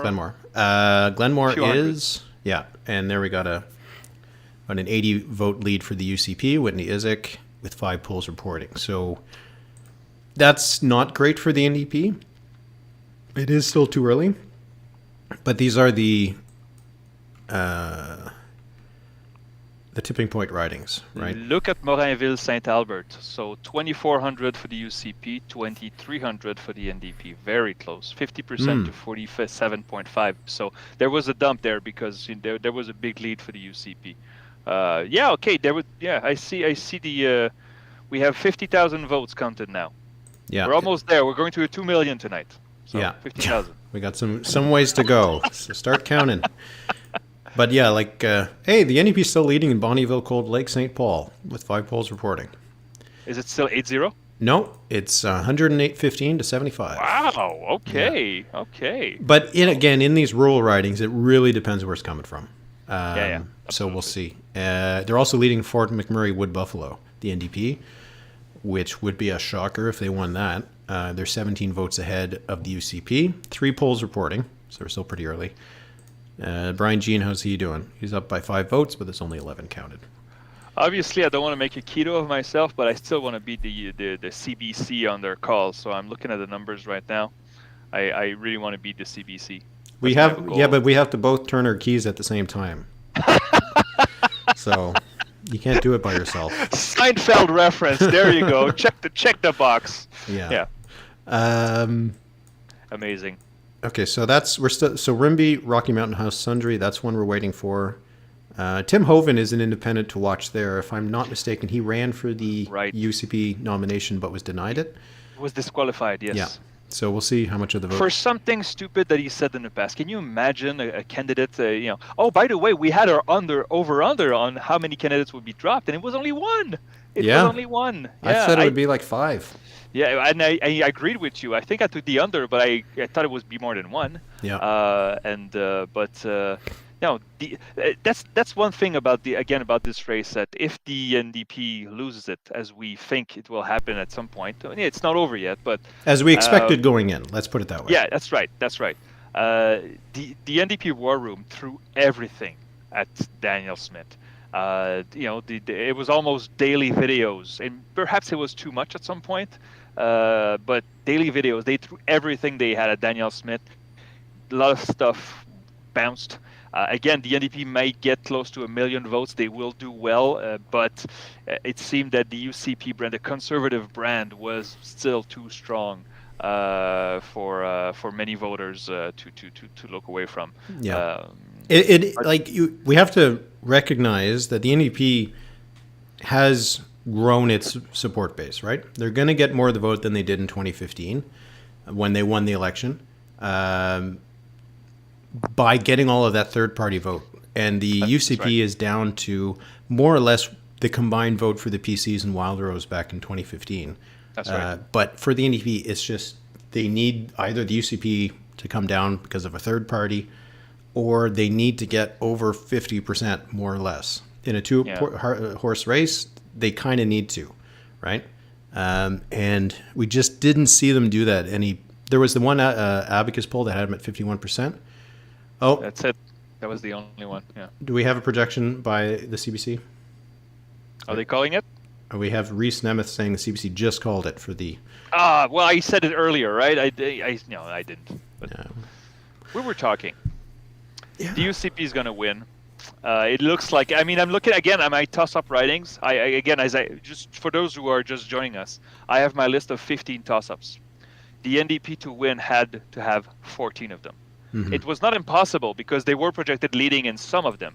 And I look at them right now, and some of them are too early to call, but it looks to be an even split, and an even split is not good enough for the NDP. So it looks like a mid-30s, maybe high 30s number of seats for the NDP. It's a good result historically for the NDP again, but they could not tame that beast. The UCP will probably manage to win. No, they will split Calgary down the middle, or close to down the middle. It's still really great for the NDP, but against a single conservative party was not enough. I'm not gonna call it just yet. Gonna wait, but I right now we need to see something happening for the NDP to change that, but because it is still pretty early, and we'll see what happens. But yeah, right now. CBC really called it? A CBC really called it? It seems oh no, premature. someone might have been talking about a single riding instead. Okay. Because again, 2 million votes, we have now like close to 60,000. That's not enough, but Maybe it was misinformation. Maybe I was the victim of misinformation. let me look now. Did I trust something on the internet? Did you? Yeah, okay, it's not there on the CBC website, so but it's still it's not looking it's looking plausible. I'm sure they're leaning towards it. Oh yeah. I know how it works at the CBC with the decision desk. There's stages to it, and there's the point where they're saying this is where we're starting to lean, right? And that's meant as a signal to be like, now you kind of have to. We're getting confirmation across the chat. CBC has not called it. So I was lied to, and I'm really kick him out. Kick him out. Really hurt. But let's say this is the final result. Okay? The one result we're waiting for is Rimbey, Rocky Mountain. It's going to be UCP. And it's going to be UCP. So let's say it is 54 to 33. Yeah. Well, your projection was pretty close if that's what it is, right? 52-35. Well, yeah, it wasn't right though, was it? But...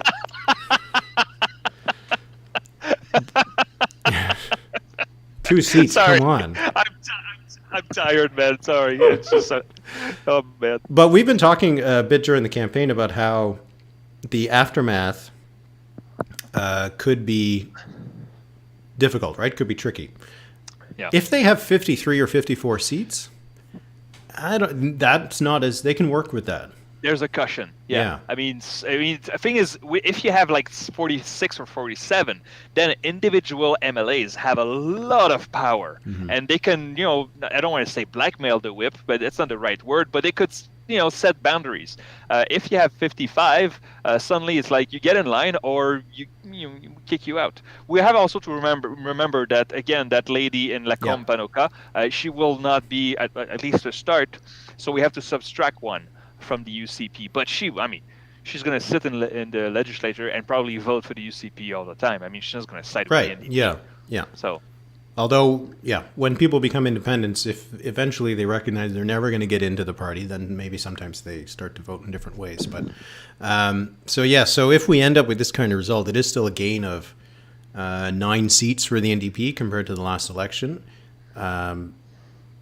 But this would not be enough. But still too early. I'm not going to call it just yet. And the CBC did not call it. That did not happen. Let me look at my toss-ups again. There's way too few votes counted. It's well. Let's try to see how believable this is. Okay, because there's 33 for the NDP right now. They're leading in Fort McMurray. I don't think they're going to win that. So that puts them at 32. They're leading in Bonnyville, Cold Lake, St. Paul. Not happening. They're not going to win that. That puts them at 31. They are leading in Tabor-Warner. That's not happening either. That's not happening either, so that puts them down to 30. We'll give them the 2 Lethbridges. We'll give them Banff. So they're at 30. But they're trailing in Edmonton Castle Downs. I don't think that's going to hold. We're only talking about a few votes, 1 poll. So that puts them back up to 31. Edmonton, Beverly, Clairview, they'll win that. Puts them up to 32. And then in Calgary, they're trailing in Klein and Varsity. Again, not a lot of votes. So that puts them back up to maybe 34. Calgary Curie, they could probably win that right now. That puts them at 35. Northeast, we have no votes really there. That's at 36. Beddington, no votes really. 37. Yeah. Edgemont, not really many votes. 30. Did you have Edgemont on the orange column? I had the. I had it as NDP. Yeah, but I had it as a close one. Yeah, me too. A toss-up. It was my 35th NDP seat. So, to me, once this clears out a little bit more, I think we are more in the 37, 38, 39. And then it could come down to just a few ridings that gets it up to 40 and 41, 42. So we're not by any means done yet. No, it's too early. Yeah, it's too early. But I have to say, and I know many people watching us, they watch my website. My tipping point was Morinville, Saint Albert, and Morinville, Saint Albert right now is 52-46 for the UCP. With more than 8,000 votes. 5 votes, polls reporting. But again, if we're waiting on the St. Albert polls, that could be good for the NDP. But that's still 8,000 votes. So how many votes are there?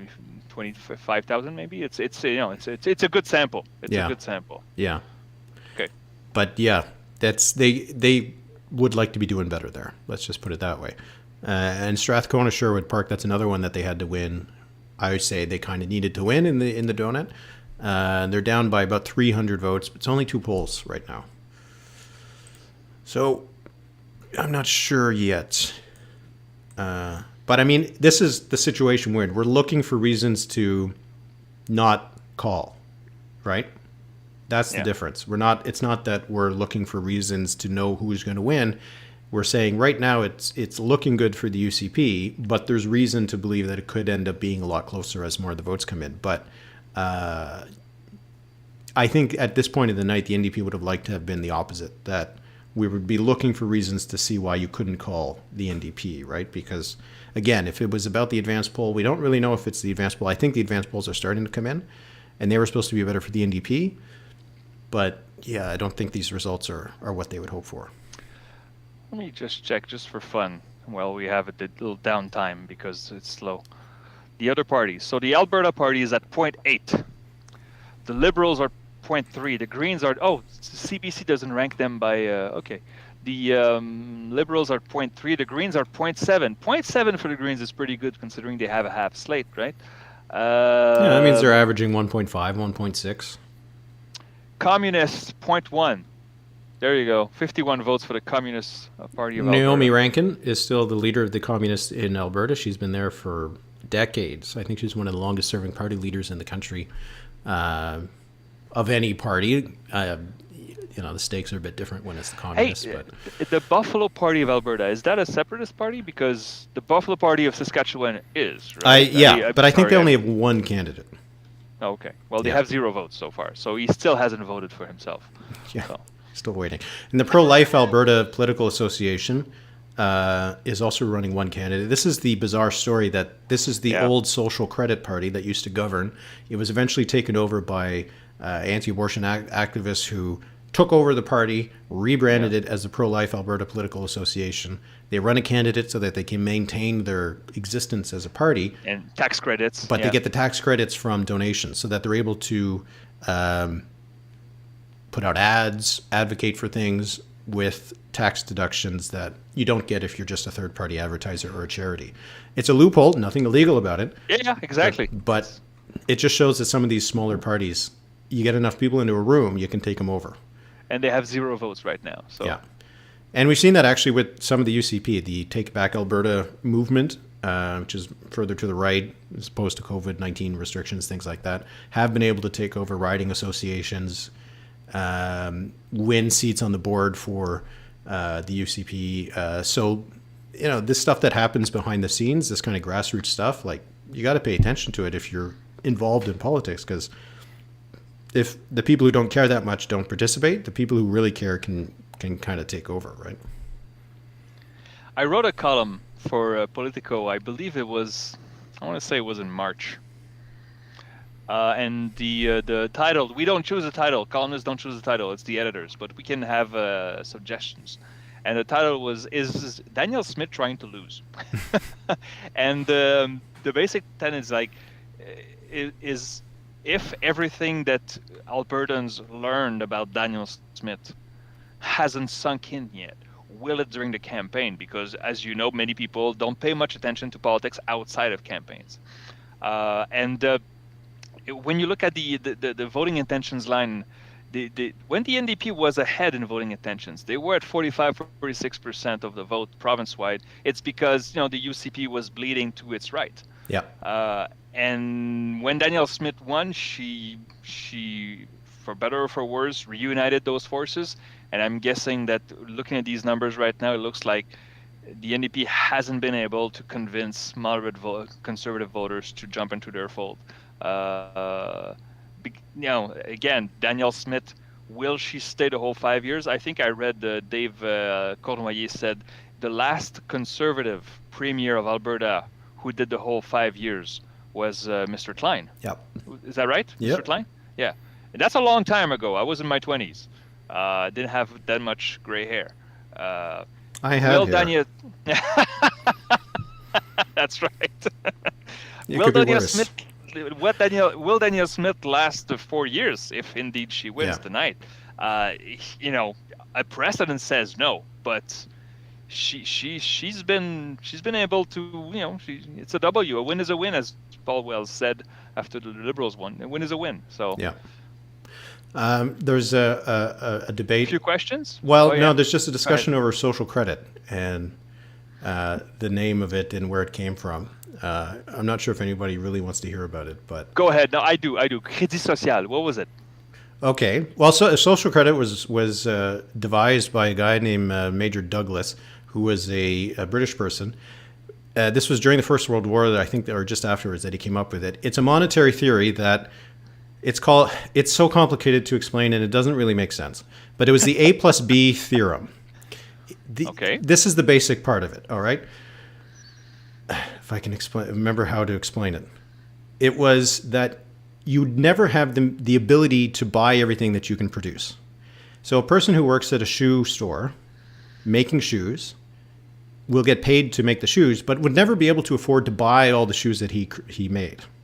So the idea is that there's a gap there, and the gap needs to be made up by the government by giving people credits. So it was an idea that if the government injected these credits into the economy to give people the ability to purchase everything that they were able to produce, it would make everything equal, and people would benefit from it. It doesn't make any sense because it didn't take into account the economies of scale and all the other factors that go into production and all this kind of stuff.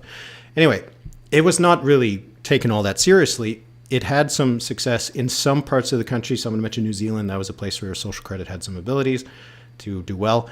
But social credit became an idea that was adopted during the Great Depression because it seemed like a potential solution. And William Aberhart, who was an evangelical preacher, very, very popular in Alberta on the radio, he saw this theory as something that he could adopt. He didn't quite understand it very well either, but he pitched it to Albertans. They liked it. They liked his style. He was like that old like Southern kind of Baptist kind of style of preaching.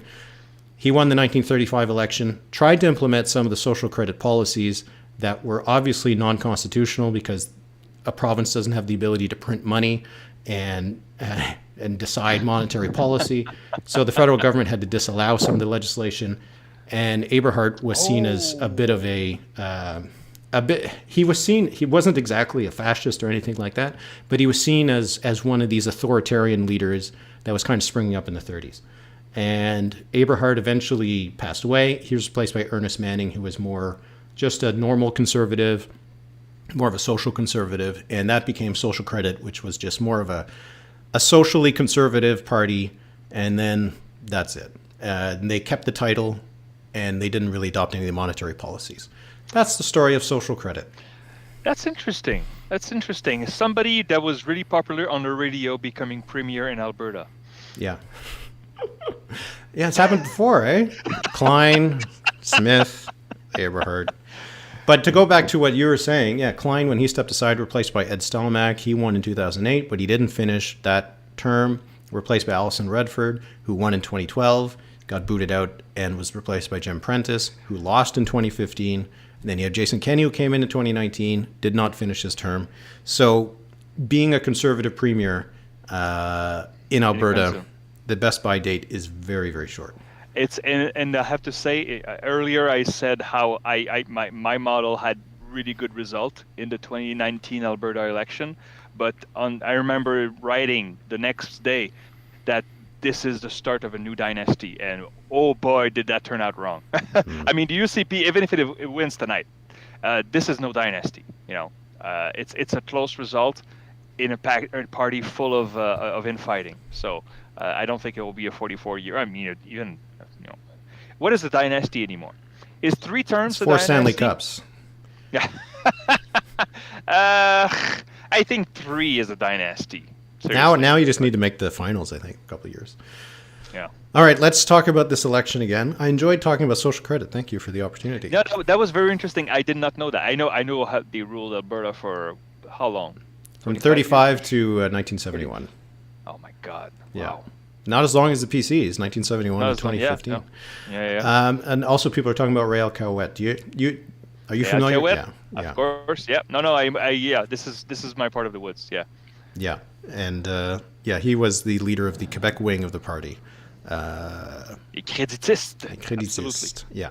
Let me check on my 15 seat toss-ups here, because the NDP is doing a little bit better, but not as good as they should. But okay, the NDP is leading in Banff. In Acadia, it's still just 1,000 votes counted total, but the NDP is leading in Acadia. So Mr. Chandro is trailing. That's a good result for them so far. Beddington is too few votes. Calgary Bow is close. Calgary Cross is still UCP, but close. Edgemont is UCP, but again close. Elbow is 53 NDP and 43 UCP with about 1,300 votes counted. What's the here right now? I'm trying to follow you along. The Alberta Party 4% there, not really having an impact. Hey, Calgary East, the Greens are at 12. It's 12 votes. Sorry, not 12%, but still 10%. But it's too early. It's still good. Glenmore, too few votes. Calgary Northwest. The NDP has to win Calgary Northwest. The UCP is leading there by 10 points right now. And that's Rajan Sani, who was the MLA for Calgary Northeast. That's right. And then she moved to replace Sonia Savage, probably because Calgary Northeast was going to be tough to hold. But right now, it is going to be tough to hold. It's 6 votes right now for the UCP in Calgary Northeast. Morinville, St. Albert still hasn't moved. It's 52 UCP, 45 NDP. We're close to 10,000 votes counted there. I have a comment here that I have to highlight, asking if the social credit will get a majority. And that I am a beautiful animal. So I'll appreciate that. Social credit will not win a majority, not this time. That looks like an AI-generated comment, but I'll take it. I'll take it. So we do have 2. The CBC, at least, is electing 2. So they're electing Danielle Smith in Brooks Medicine Hat. No surprise there. Okay. Barry Morishita, the Alberta Party leader, only got 8% of the vote. And then the other riding they're calling is Drayton Valley Devon, with Andrew Boychenko, who has 70% of the vote, winning there. But those are the only ones we're seeing. But that's interesting, though. In Drayton Valley, the Wild Rose Loyalty Coalition, 3%. Okay. So I'll be curious to see how they end up doing in some of these ridings. Do you remember West Yellowhead? Yeah. The NDP hasn't moved. They're still at 24,000 votes, 2,400 votes. Sorry, but the UCP has surged ahead. So this is regression to the mean, as we say in math. Yeah, the map is starting to make sense now, right? Aside from Fort McMurray, Wood Buffalo, which only has 3 polls reporting, has the NDP ahead. Everything else is kind of what you would expect, except for maybe Edmonton Castle Downs, which the UCP is still leading by, what's this, 14 votes with 3 polls reporting. It's not much. But right now, in the donut, the only ridings that the NDP are winning are Sherwood Park, and they're up by 14 votes, and St. Albert, where they're up by nearly 1,000. So they look, Marie Renault will win that one. But yeah, this is, how's it looking in Banff? They still got, and they're picking, right now they're not winning in Lethbridge East. It's only 1 vote. Anyway. Right now it's 52-34 in seats according to the CBC. Yeah. So if you add the Rimby, what do you call it? Rimby. Rimby, yeah, Rocky. Anyway, I like it. So that would be 53. Yep. And my projection looks good right now. Oh yeah.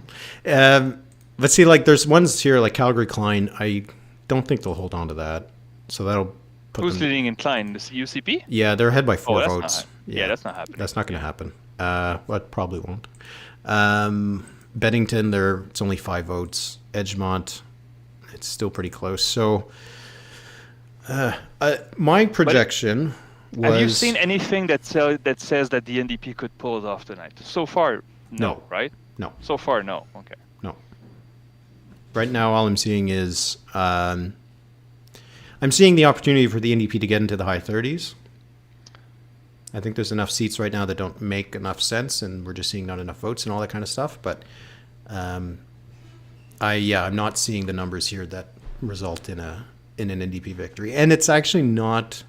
See, this is when I wrote in the analysis today. I said there's two scenarios that I saw: a close race, or the UCP winning pretty comfortably. That it looks like we're more into that scenario, right? Because if it ends up being 52-34 or 51-35, I bet you anything the conversation tomorrow is going to be, well, that wasn't actually that close. Yeah. Which is... Well, that's the thing is with 6 or 7 seats decided by a few hundred votes each, you look at the seat counts like, oh, it wasn't that close, but yeah, I see 88,000 for the UCP and 61,000 for the NDP. I know it's maybe. We were talking before we started. Vote. Before we started, how many votes did we assume that the NDP was going to get? Close to. I said 100,000. Yeah, so they still got 840,000 NDP votes to count. I don't like when people make a big deal out of this. Like, why is everything happening? Why is this going badly? But it has been an hour and 45, and they've only counted 140,000 votes out of likely what? Nearly 2 million? Yeah. Like, whoa, what's happening there, Elections Alberta? Some explanations, please. It's true that it's slow. Yeah. I'm going to just take a look at maybe their Twitter, see if they've posted anything. If anybody has heard anything, let us know, because this just seems very strange. There must be, especially if they have the tabulators, right? It's supposed to go pretty fast. But I'm looking at the chat right now. Again, I have trouble following speaking and reading at the same time. But and second language as well, which I give you credit for. Better than I would do. Well, we'll see at midnight we switch to French. I see 829 watching right now. I want to say thank you all for being with us. I appreciate that very much. And I will read some of your comments afterwards. I can't follow, but is there a way that they can tag me so that the screen goes bloom? I don't know. I don't think so, because you're not a user. You're just I'm a guest. Yeah. See, they can do that for me, because it's my stream. If you have a question for me or a comment for me, ping Eric and do that. Just tag me or whatever my username is. I'm looking at a map of Calgary right now, and it looks like we expected. It's almost not in terms of vote. I don't have the vote just for Calgary, but it looks like an almost even split among the Calgary ridings. Which again, if think about this. If the NDP goes from 3 seats in Calgary to maybe a dozen, it's still pretty good. It's but. It's all context, right? Because if the hope was that they could win this, if they had this hope, they're not going to. It doesn't look like they're going to meet that hope, but they are still making progress that maybe next time they can build off of, right? But that's a moral victory that I don't think they want. Oh, Edgemont. There's been a dump of votes in Edgemont because it was almost like it just dozens, and now I see 1,000 for the UCP and 950 for the NDP. This is going to be very close. Yeah. Elbow, more. We'll take a look at the other one. So we had Acadia, which is now a 6-vote lead for Diana Batten. Wow. We had Calgary Bow, which is a 200 or 170 vote lead for Dimitrios Nicolaitis. It's not huge, but still. And then the other one was, I keep forgetting it. 3, 4. Acadia and Glenmore. How did I forget Glenmore? In Glenmore, it's about a 44 vote lead for Whitney Izek. Out of my 15 toss-ups, the NDP is leading in 1, 2, 3, 4. They're leading in 4. They need 14. All right, I'm ready. I'm ready to call it. The UCP is going to win. It's going to be probably above 50 seats for the UCP. All right. So I guess I could tweet it, but I don't want. I don't know. Twitter's dead. I'm with you. I'm with you, yes, Eric. Come on, you're here with us. And with our 800 or 900 friends. I'm UCP is gonna. going to win with above 50 seats, I think. That's what I Okay. said. I think you're right that they'll win. I'm not ready to call it because I want to be a bit more responsible than you. But Responsible. I do think that some of these seats are going to end up flipping to the NDP so that they'll end up a bit higher than this. Okay. So higher 30s. Okay, at this point, what would you say? 38, 39 for the NDP? What are they at right now? They're at I see 34 right now on the 37. CBC website. 37. Are you on the CBC? Yeah. Oh, no. I'm saying it'll be 37. Oh, you're saying 37. Okay, Yeah. well, that's all right. Yeah. But no, I mean, it's just that we need some. There's no signs here that it's going well for the NDP. Yeah, no. But there's enough of these ridings that don't have enough reporting that we can't. That to me, you still need to see the results. Especially since for some of them we don't know where the results are coming in. But the NDP right now, when we saw some of the riding polls, not riding polls, but the quadrant polls in Calgary, they were usually doing well in Northeast and Northwest, right? That's right. But look, in Northeast, they're not winning. It's only 8 votes, but they're not winning. Calgary Klein again, 3 votes, they're not winning. Beddington, not really any reporting there. North, again, see, like this is why I'm unsure, because Northeast, there's only 8 votes between them. Calgary North, they've only counted 13. Calgary Beddington, they've only counted 22. Foothills, they counted a lot. That's going to be tougher. You are correct in this, but when we take them together, there's no orange wave. No. There's no big surprise. It looks exactly like we expected so far. And what we expected before entering tonight is that the ECP was going to win a short or a shortish majority. Yeah. There's nothing that's. Is there something that really pops out of you on this map? I say Banff with the UCP leading, although it's only 1,500 votes. There's nothing out there that says, okay, there's really something happening with the NDP. Well, they're not winning anything right now that we wouldn't have thought. Yeah, exactly. So I'm told to look at the Red Deers. Let's look at Red Deer North. It's only 43 vote lead for the UCP. We got 5 polls reporting, 1,057 to 1,014. That's interesting. Who else is? The Independence Party, 1 vote, or 1%. Red Deer South, that one looking a little bit more like quite a few votes. 55% for Jason Stephen, 43% for Michelle Bear. What was the result in Red Deer South last time? They won that one by between 30 and 35 points. Yeah. So right now the gap is a little bit less than 13. So that's about a 20-point swing. Still. In the rural areas, which is a lot, but that isn't enough to win a lot of seats in the rural areas. They need a third party. The NDP needs a third party that is conservative. I mean, a 3-party race like other provinces have. Yeah. I mean, you've covered, 30 or 40 elections in Canada since you started this? Yeah. Is there another place where it was a really true 2-party race? I don't remember one. Well, I mean, there's Saskatchewan, I guess. Oh, Saskatchewan. Yeah. Yes, true. Yes. But even that is less of a 2-party race than this. It's not much of a 3-party or 4 or whatever. But like the Greens and the Buffalo Party still got like 2 or 3% in the overall vote. And in some ridings, they did pretty well. But here, just to go back, the 3rd place party is the Alberta Party. By the way, shout out to the Greens. The 0.9%. Greens, shout out. 0.8 for the Greens with a half a slate. Yeah. It's.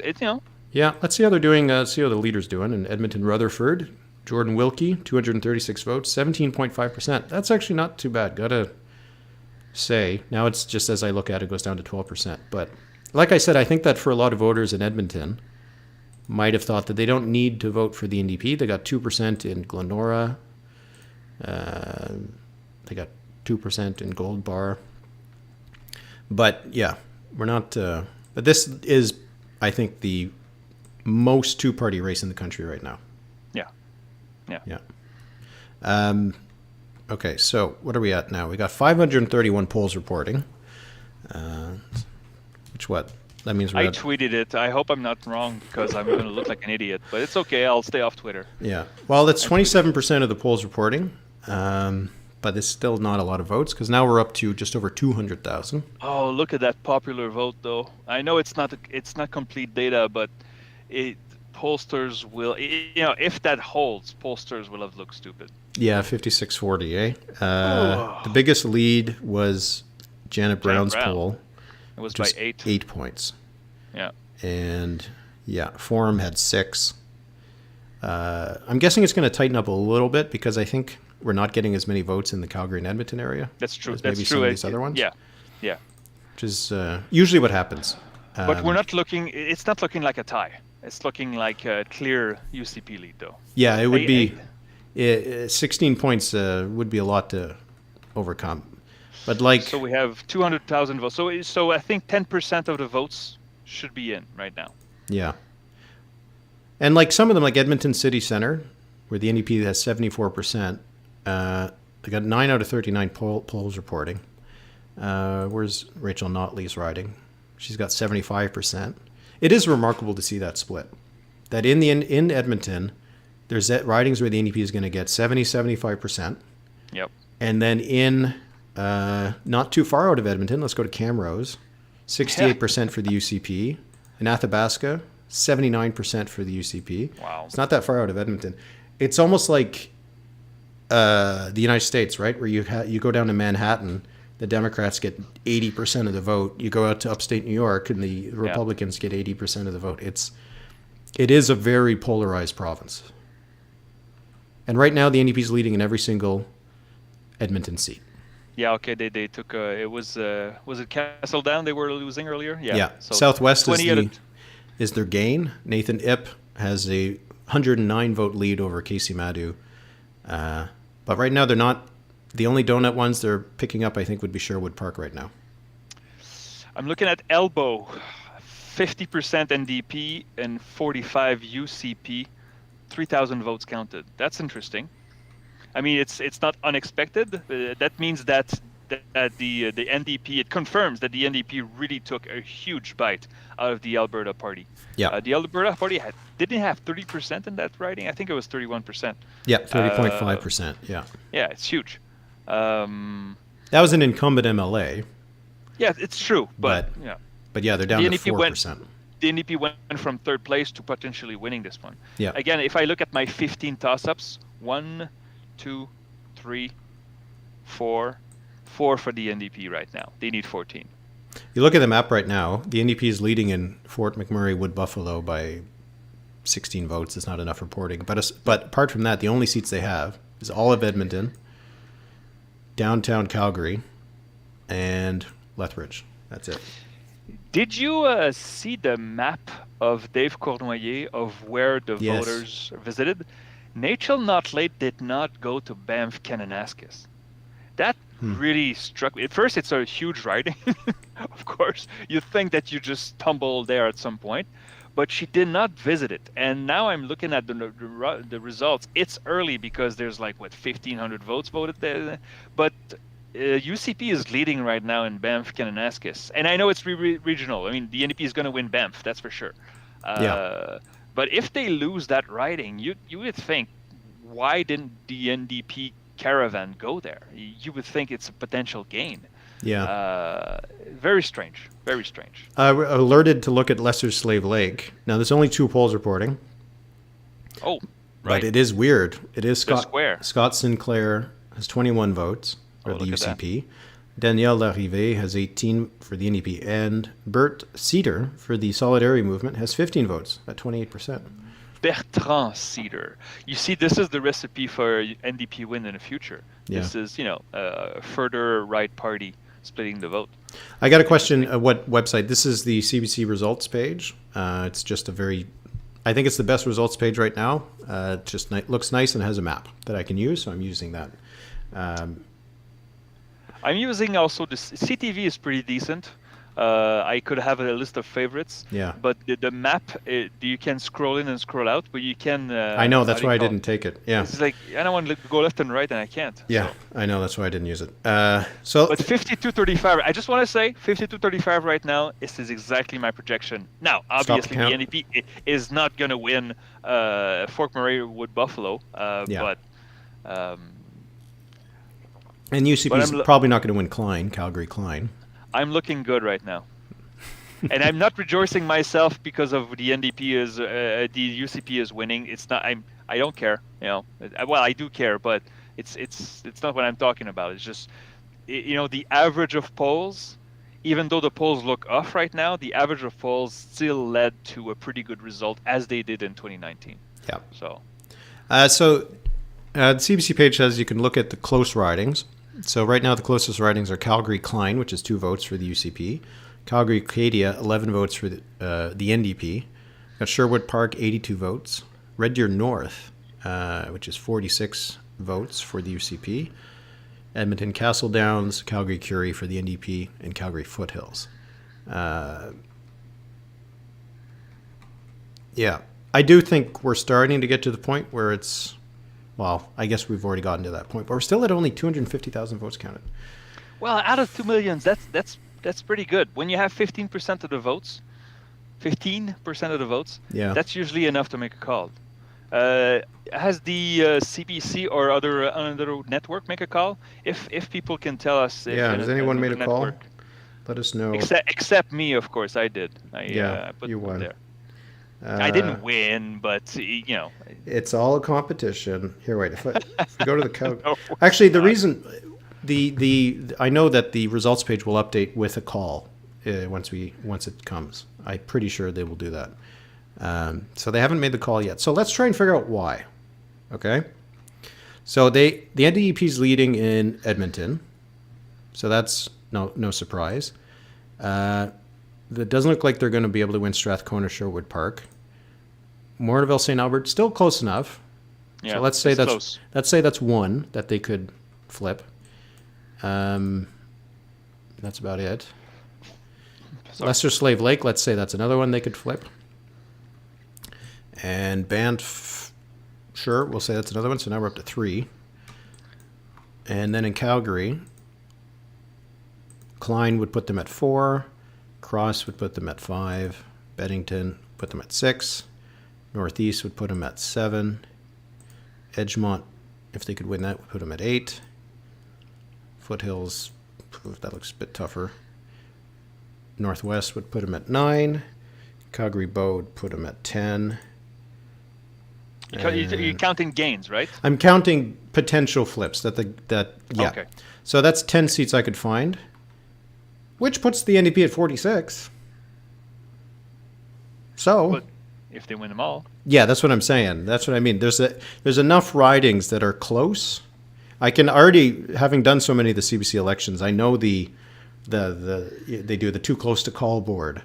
And they would have all of these, and there would be a lot of NDP ones. So that if these flipped for the NDP, they could eke out a win. But as I said, it does mean they have to win seats that are a bit tougher. Ones like Lesser Slave Lake, which we would have thought would be tough. They have to win Morinville, St. Albert, where they're still behind by about 400 votes. Yeah. And they'd have to win some of these Calgary ones in the outer suburbs. Still have to win Banff. They have to win Banff, man. Yeah, so they'd have to win Banff. So if you're an NDP diehard, the path still exists. It's just not. They're not taking it just yet, but there are enough seats here that they could get, as I said, up into the high 30s, and make it come down to a few seats. CBC has 36 NDP, 51 UCP in seats right now. Yeah. And in the votes, it's tightened up, as you said, 55 to 41. Yeah. For the UCP in percentage. And my 15 toss-ups, if I can go back to it. Sorry if I sound repetitive, but this is election night, so everything is repetitive, right? My 15 toss-ups, 1, 2, 3, 4, 5 for the NDP. They need 14. Mm-hmm. Some of them are very low count. I look at Calgary Northeast is 156 to 156. Yeah. It's one of those seats that only have 2 candidates, right? So whoever wins will get a majority.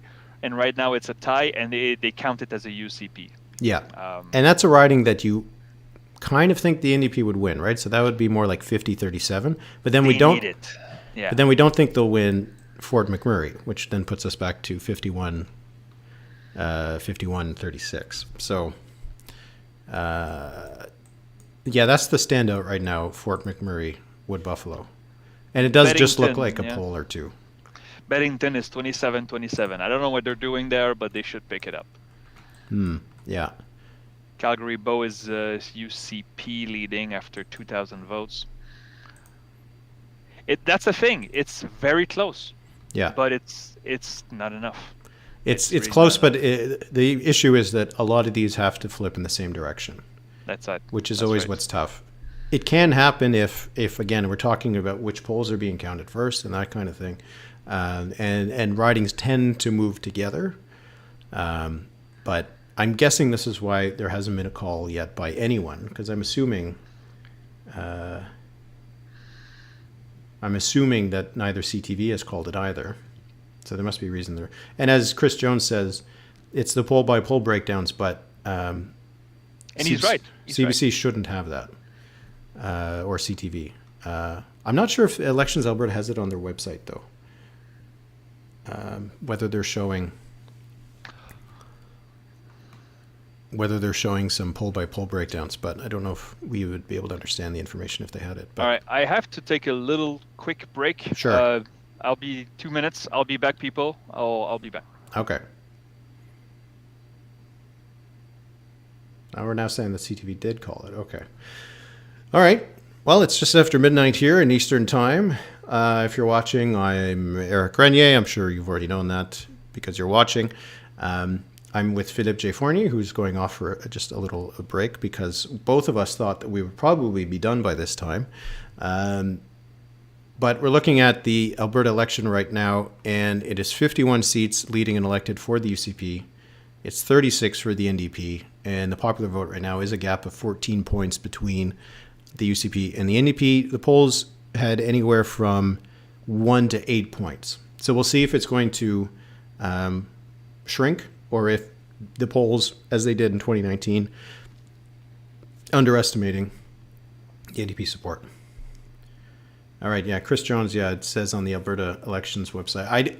I'll get Philip to look at it once he comes back. I don't like to play around with the browsers because because I forgot to organize on my screen for the stream, and I don't want anything to go wrong. But the path does exist there. It's just not very obvious for the NDP, but it could. It's probably why there hasn't been a call, at least. Got another question here about a rhinoceros party. The rhinoceros party is a good little joke, but I don't think they're vying for government. And I have a feeling that if the rhinoceros party was going to form government, they would probably do something to avoid that. I don't think this is their hope to win an election. So yeah, if we're looking at this map here, the standouts for me are Fort McMurray, Wood Buffalo. Now, this is a riding that the UCP wins pretty handily. The one just to the south of it, Fort McMurray, Lac La Biche, that's Brian Jean's riding, and he's winning it by 40 points. And Fort McMurray, Wood Buffalo isn't that different. Now, there might be more Indigenous communities in the north. Maybe this is where we're seeing their polls reporting, so this is going to be numbers that go towards the NDP, but this is the kind of seat that you expect that the UCP will not win. But now we're seeing that the NDP is ahead in Lesser Slave Lake. It's only 8 votes. This will be one to watch, but this isn't a riding. This is a riding that we were considering to be on the bubble. But Fort McMurray is not going to go to the NDP almost certainly. So that puts the count down to 49 to 38 rather than the 48 to 39 we're looking at right now. And then when you go into the map, there's nothing more for the NDP to gain in Edmonton. They got them all. And in the donut, Strathcona, Sherwood Park looks tough. Morinville, St. Albert, 800 votes, that looks tough. Spruce Grove, Stony Plain, not going to win that. Lake St. Anne, Parkland, not going to win that. And Fort Saskatchewan, Vegreville, not going to win that. So the NDP is at 37, right? Because we're not going to give them Fort McMurray, Wood Buffalo. So then we have to look at Calgary. They need to win Banff. They've now behind by 1,000 votes. That could turn out to be tough. And if you look into Calgary itself, Calgary-Klein just flipped over. Okay, so that's one seat for the NDP. Calgary Cross, that is very close. That could flip over as well. Calgary Beddington, not enough votes. One vote could flip over. So we're talking about 1-2 Northeast. Let's get into a bigger lead for the NDP, but that's 1-2, maybe 3. We can give them Northeast. Foothills, still pretty close. That could be 4. Calgary Northwest, it'd be a bit tougher. I'm back. All right, did you get another drink? Vodka and soda. That looks very like mild. Looks like moonshine right there.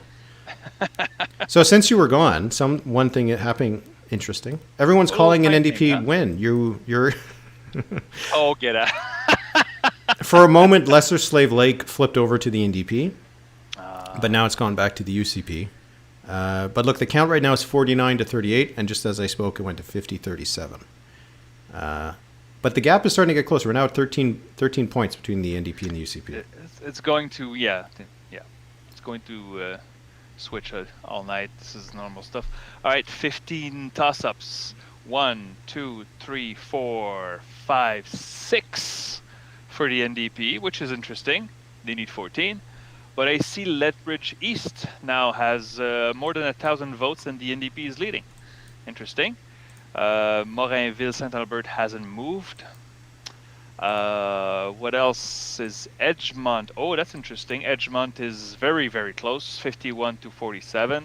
Yeah, I was going through some of those ridings in the Northeast and in the North. You look at Calgary Cross, UCP is only ahead by 65 votes.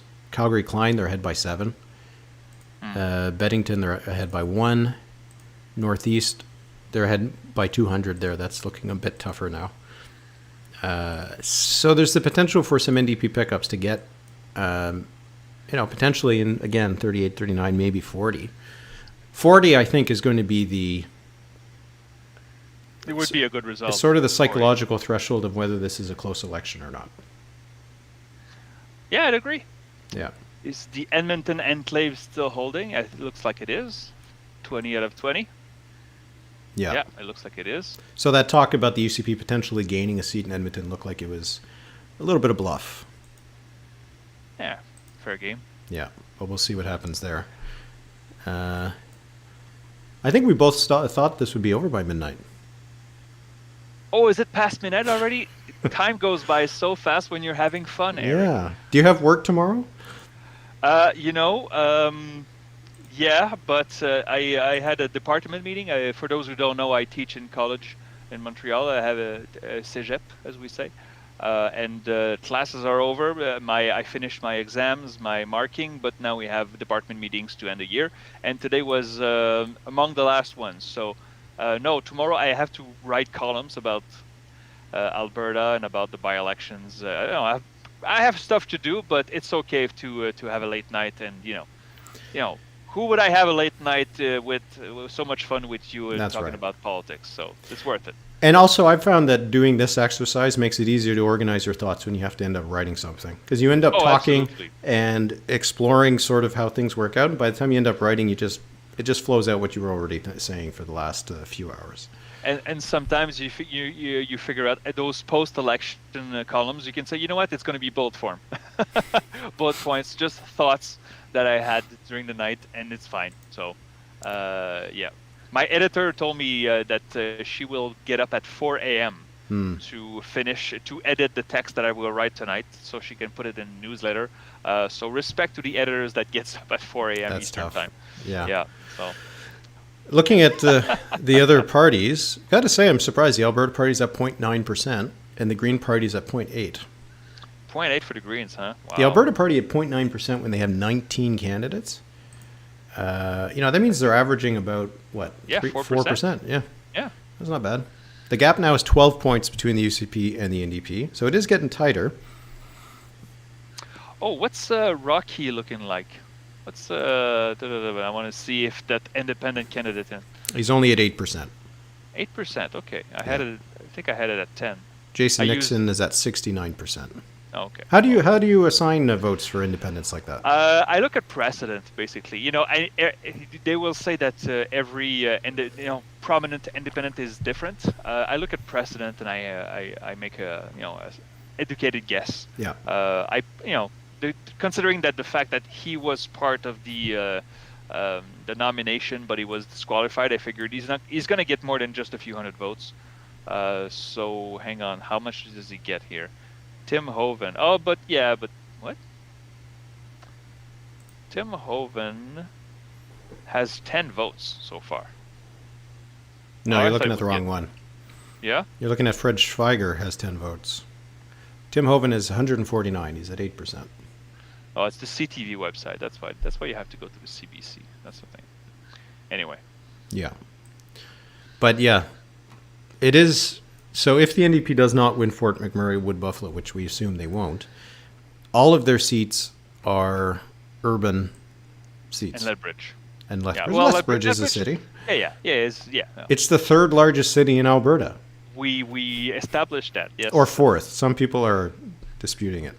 It grew faster than Red Deer. That's what people in the comments said, and people in the comments never lie. So. Yeah, except that one time when they did. Yeah. Okay. So the Calgary Klein is kind of an interesting one. So Jeremy Nixon has 49% of the vote, 1,910. Lizette Tejada has 82% of the vote, 48%. Sorry, 48% of the vote, 1,866. It's getting late. My numbers are starting to meld in my head. But yeah, like they're. It would be unusual if they don't win Calgary Klein because they're winning ridings to the north of it, like more suburban ridings, right? So you got to think that one's going to the NDP, and then they're up to 38. But Calgary Cross, again, they have hardly counted anything there. And Calgary East, again, yeah, the NDP's gonna like. I think it's going to be like 35 to 42 seats based on whether the NDP wins some of these ridings by a dozen votes. Yeah. Like, some of these are really close.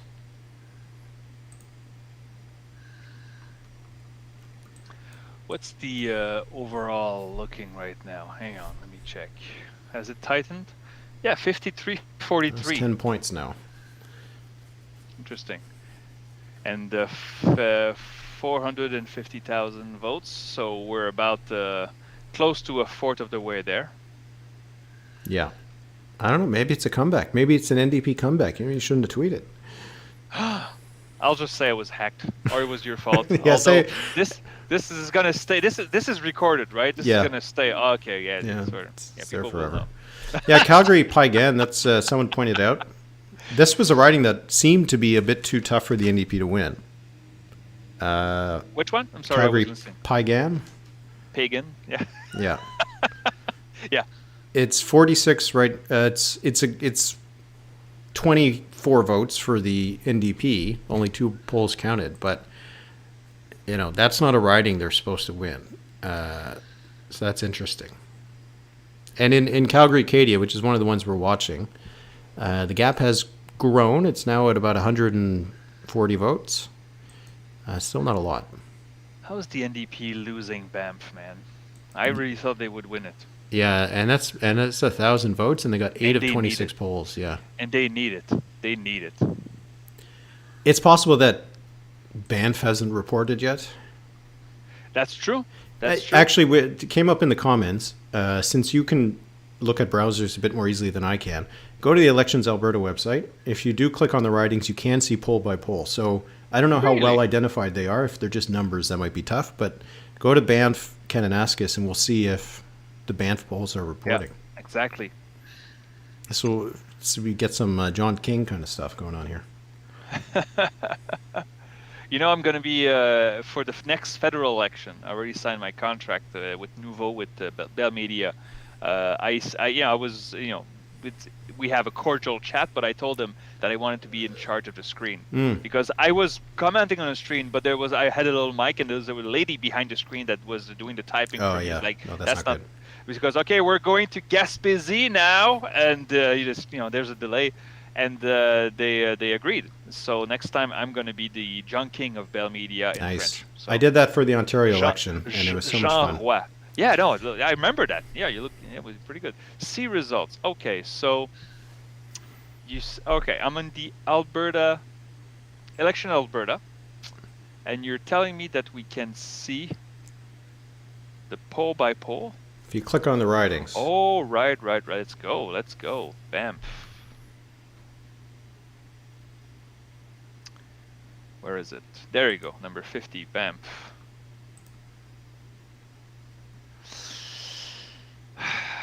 Yeah, but Are the polling districts identified? yeah. Thing is, I don't know. I mean, there's Banff Community School that hasn't reported yet. But the rest, like Exshaw School, I'm sorry, I don't know where that is. Okay. It doesn't say what city they're in. Lawrence Grassy School hasn't reported. So that's interesting, but you really have to know everything about the geography and of Alberta, and I don't. So. Yeah. Okay. The ones that have reported, are there... Redwood, Millarville, Lake Louise, Kananaskis, Canmore. Canmore, how's it looking in Canmore? Canmore Collegiate School, 236 NDP, 146 UCP. So the NDP seems to be slightly winning Canmore, which is good for them. You'd expect them to win Canmore and Banff, but... Yep. But, yeah, okay. So if anybody knows the names of the schools in Banff... or we can just Bragg wait. Creek Center. We could just We can just wait. This is getting a bit too much. Yeah. We just got told Curie has flipped. Okay, yeah, the CBC is actually calling Calgary Curie for the NDP, which is a gain. Janet Yeramenko, the 1,000 vote lead over, what was the guy's name? Nicholas Milliken. So that seems to be the only gain, I think, because the other ones they've called are Calgary Buffalo for the NDP. Have they called or Calgary Mountain Southwest? Calgary Mountain View, sorry. Southwest didn't have a lot of votes. Yeah, okay. Still not a lot of votes. And the ones they've called for the NDP is St. Albert, Highlands, a number of NDP ridings, or Edmonton ridings that they already held. And the ridings that have been called for the UCP are all of these rural ridings that you could probably call without knowing any of the results. That map is blue when you zoom out, huh? Wow. Yeah. Okay. Yeah. Yeah, we just just need to see if any of these ridings are actually going to flip once we get some more votes counted.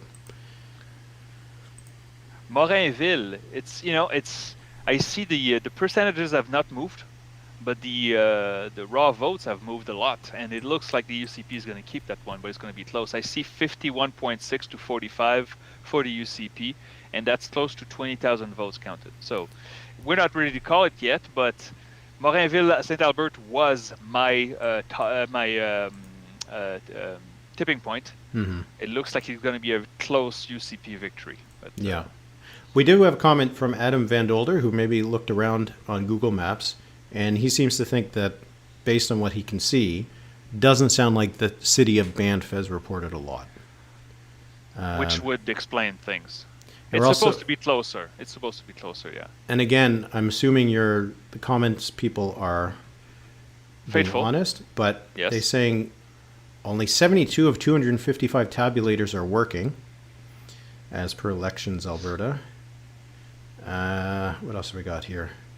CBC is saying there's a huge issue with machine counting. And statement from Elections Alberta. Investigation underway. Oh, my goodness. Oh. I'm going to look at this. Controversy. No, that's controversy? Controversy. Controversy. Controversy. Well, it depends. If you're British, I think it's you can say controversy. I don't know. Controverse. Yeah. Yeah. Okay. Aren't you glad you signed up for this now that there's an investigation? I'll let you know. I invited Philippe, and he wasn't going to come on. And then yesterday he says, hey, maybe I'll come on after all. Little did he know. We're not seeing anything on their Twitter page just yet. Anyway.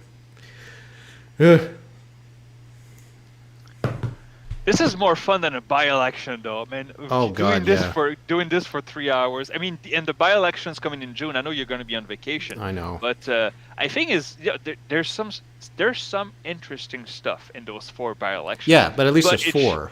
But it should be also a boring night. There won't be any surprises, right? Yeah. Oh, how much will the Greens get to 10% at Westmount NDG? Okay, that's interesting. Will Maxime Bernier surpass, what was it, 22%? Yeah. But there shouldn't be excitement, unless we can always be wrong. Well, but there's always the tension of whether there will be excitement. Like now. Like now. See, I mean, have I made the wrong call? Was I too early? I know I was a bit too early, but I think I was on solid ground. Yeah, I think so. I mean, it's 52-35. I think in the end we're going to end up with a popular vote that ends up being not too bad in terms of the polls. Because right now it's 52.8 for the UCP and keeps dropping. Janet Brown looks pretty good right now. She had 52.44. Yeah, and but it's not over yet. But that's we have it. a 500,000 vote, right? So, but over the last little while, the NDP's vote has gone up by about 4 points, right? That's right. So that's right. if these trends continue, by the end of the night, they'll be at 60 or 70. No, you don't like my math joke. Unlike you said, it's not a competition. We're just here to have a good time. That's right. But the universe doesn't care about what we think. I looked through the galaxy, and I'm an astrophysicist, for those who don't know, by trade. And the universe makes no sense and doesn't care what you think. And so just enjoy the ride. The universe isn't a rational place? Well, it's not governed by laws and predictability? Laws of gravity. But thing is, there's also quantum physics that prove that there is a lot of random. And we are not special. We're cool, but we're not special. There's no justice in this world. Jesus. There's no justice in this world. Oh, it's dark. It's all So it's dark, but that's the thing. Enjoy the ride. Try to be kind with others. That's don't be the hot take guy on Twitter, always insulting others. Yeah. Just be kind and be cool, and then go for the ride. Except for Nazis. Fuck Nazis.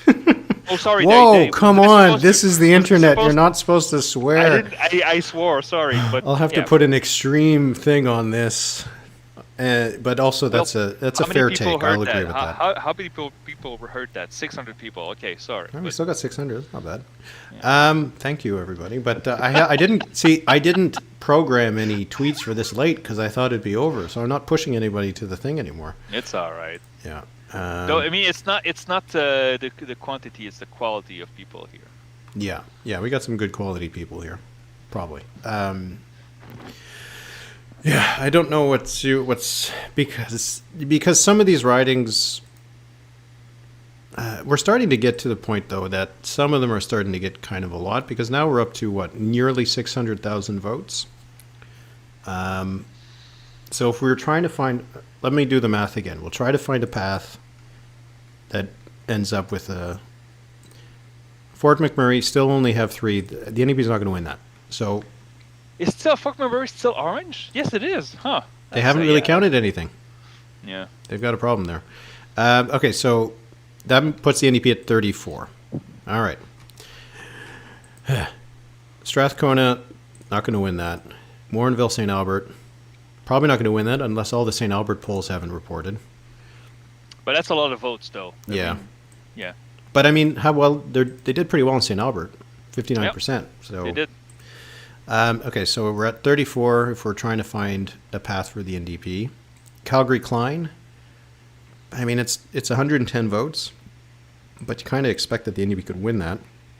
So they're back up to 35. Calgary North, still not a lot of votes counted. That puts them at 36.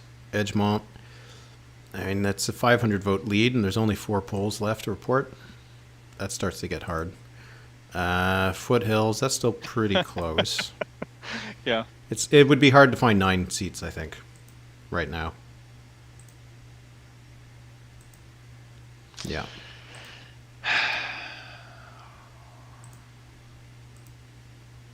I can't believe I swore on your show. I'm sorry, man.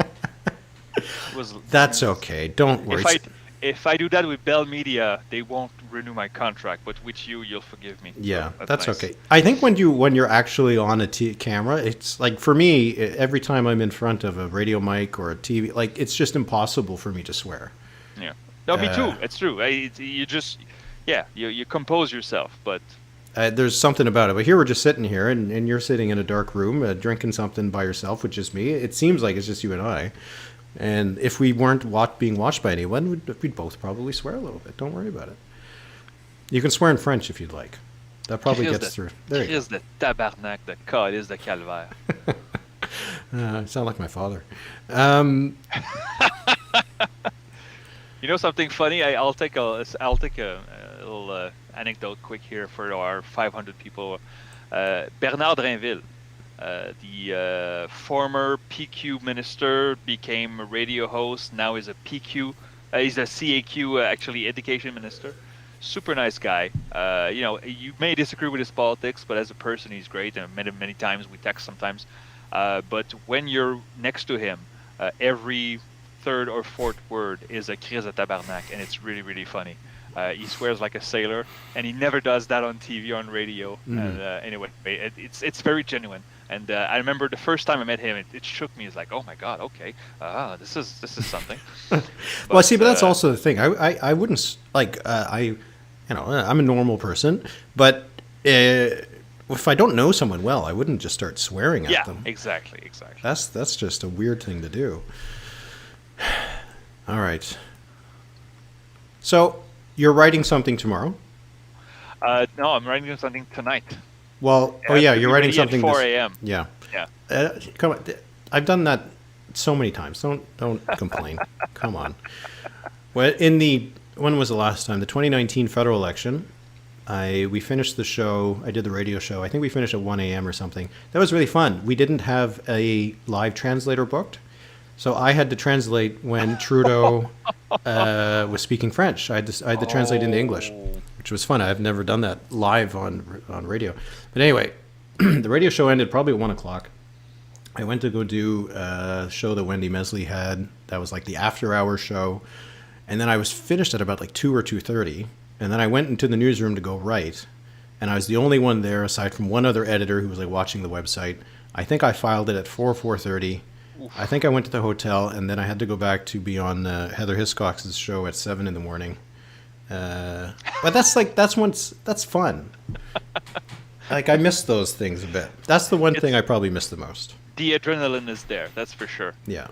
It's just that thing is, I like to tell my friend Alec Castonguay now at Radio Canada, he's a natural talent. Like he's good at this. Whereas I have to really work hard. I'm not a natural writing talent, and so writing when I'm tired for me is very, very painful, especially when an hour after you go back to it and you realize that all your writing is crap. But it's okay. I mean, it's for a newsletter, and I think the story writes itself right now. 52-35, and it looks like it will end close to this. I mean, some will still flip, but I think I feel good about my high 30s. I think some of these Calgary seats are going to flip. Yeah. You said 37. That would be close. Yeah. Okay, toss-ups again. So for those who are listening, 15 toss-ups. I said that the NDP needs 14. 1, 2, 3, 4, 5. They haven't really done much better than that all night, eh? Nope. No, they stayed there. Now they Calgary Northeast. The NDP has taken the lead with a good share of the vote. Oh wow, that's a lot of votes that just came in. Yep. Yeah, that was close. That was quick. Elbow is still close. Hey, maybe that means we're getting to the point where they're going to start reporting big numbers. That's true. Because the last time I looked at that, there was not nearly as many polls counted. Acadia, oh my God, Acadia is still very close. Mr. Chandro, that's going to go down to the wire. NDP is leading, but by a fraction of a point. Yeah. Beddington is 50-47 for the NDP, but Bow is UCP. Edgemont is UCP. Foothills is UCP, although Foothills is less surprising. Glenmore, few votes. Oh yeah, they still haven't counted much there, right? Yeah. These are it's a weird set of numbers. So there's 22 polls. The amount of votes in the riding's got to be what? For getting 2 million, how many votes should be in every riding? It's too late. 35,000, 30,000. Yeah. And they've only got 1,200 votes counted in 8 polls out of the 22. So there's these huge polls that are still having to be counted, which might be one of the reasons why it's taking so long. But yeah, if you're trying to write the narrative, it's that the NDP was successful in making some gains, but the tosses, the marginal seats that they needed to pick up, just not happening for them. Not able to expand outside of the Edmonton city limits, not able to win any of the rural seats, and in Calgary, aside from some gains in the Northeast, they're still pretty downtown Calgary right now. And Banff is really not looking good for the NDP.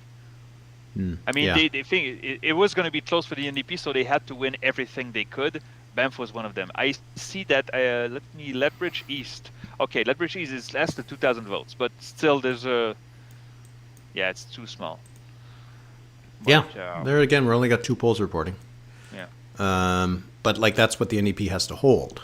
It's not a gain for them. And Fort McMurray still not reporting anything. Lesser Slave Lake starting to get roughly half the polls have reported.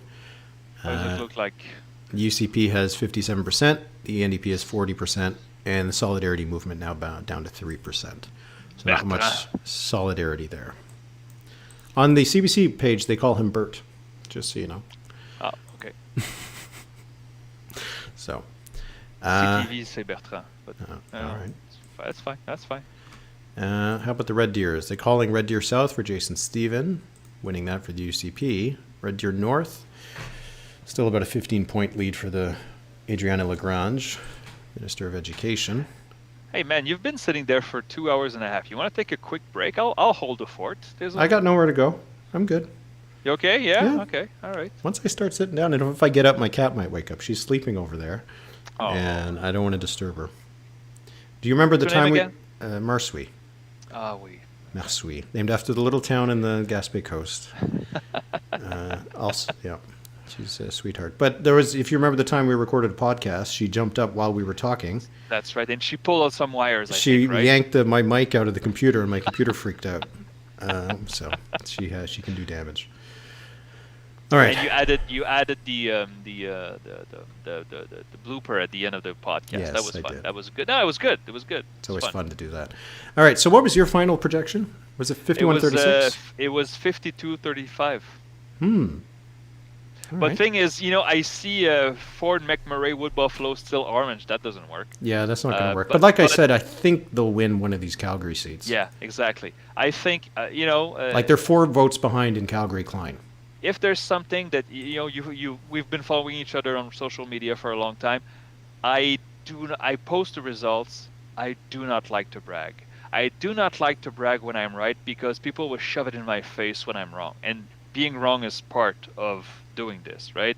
But as of this moment, I'm not bragging, but at this moment, it looks that I'm going to be close.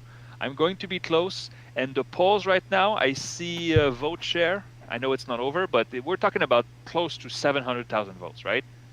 Or more than 700,000 votes. So we're more than halfway there. And it's 52.5 for the UCP and 44% for the NDP. Again, Janet Brown's going to be right on money, I think. Maybe a little more for the NDP is going to go up a bit, maybe 44, 45. If it's 45, Ipsos will be happy because it's going to, that's what they had 46, I believe. And by the way, we have someone from Marsouis listening. Bonjour, Marsouis. Bonjour. Beautiful little place. The Gaspésie is beautiful. I'm going back this summer. Anyway. You are? Oh, that's nice. I try to go every year. Are you driving? Oh, yeah. We're going to try to do it the whole way. From Ottawa? Usually we stop off in Matane or Rimouski, but this time we're going to try the whole 14-hour trip to Gaspé. We'll see. Hey, if I can sit here for a couple hours talking to a camera, I can drive a car. But just to go back to the polls, so let's say we're at 52.5. Let's say it continues to tighten, so we end up at around 51, 52, and 44, 45 for the NDP. It's a pretty good night for the pollsters. Janet Brown and Ipsos, for sure. Those who said 50 for the UCP, I believe it was Léger and Ecos. Am I right about this? Research, Main Street, Forum, Ecos had 50. Yeah, Ecos at 50. Those below 50, then So, of course, Council will be. Well, they'll be pretty close for the NDP, 46. But all the others went to the UCP. Yes. Well, that's what's the key to victory for the UCP is all that Liberal Party vote. Oh, God. The abandoned Liberals who ended up voting for the UCP. But, like, if we're looking at the bulk of these polls, a couple had the NDP at 48. That was as high as anybody had them. Yeah. And maybe they'll end up at 44, 45.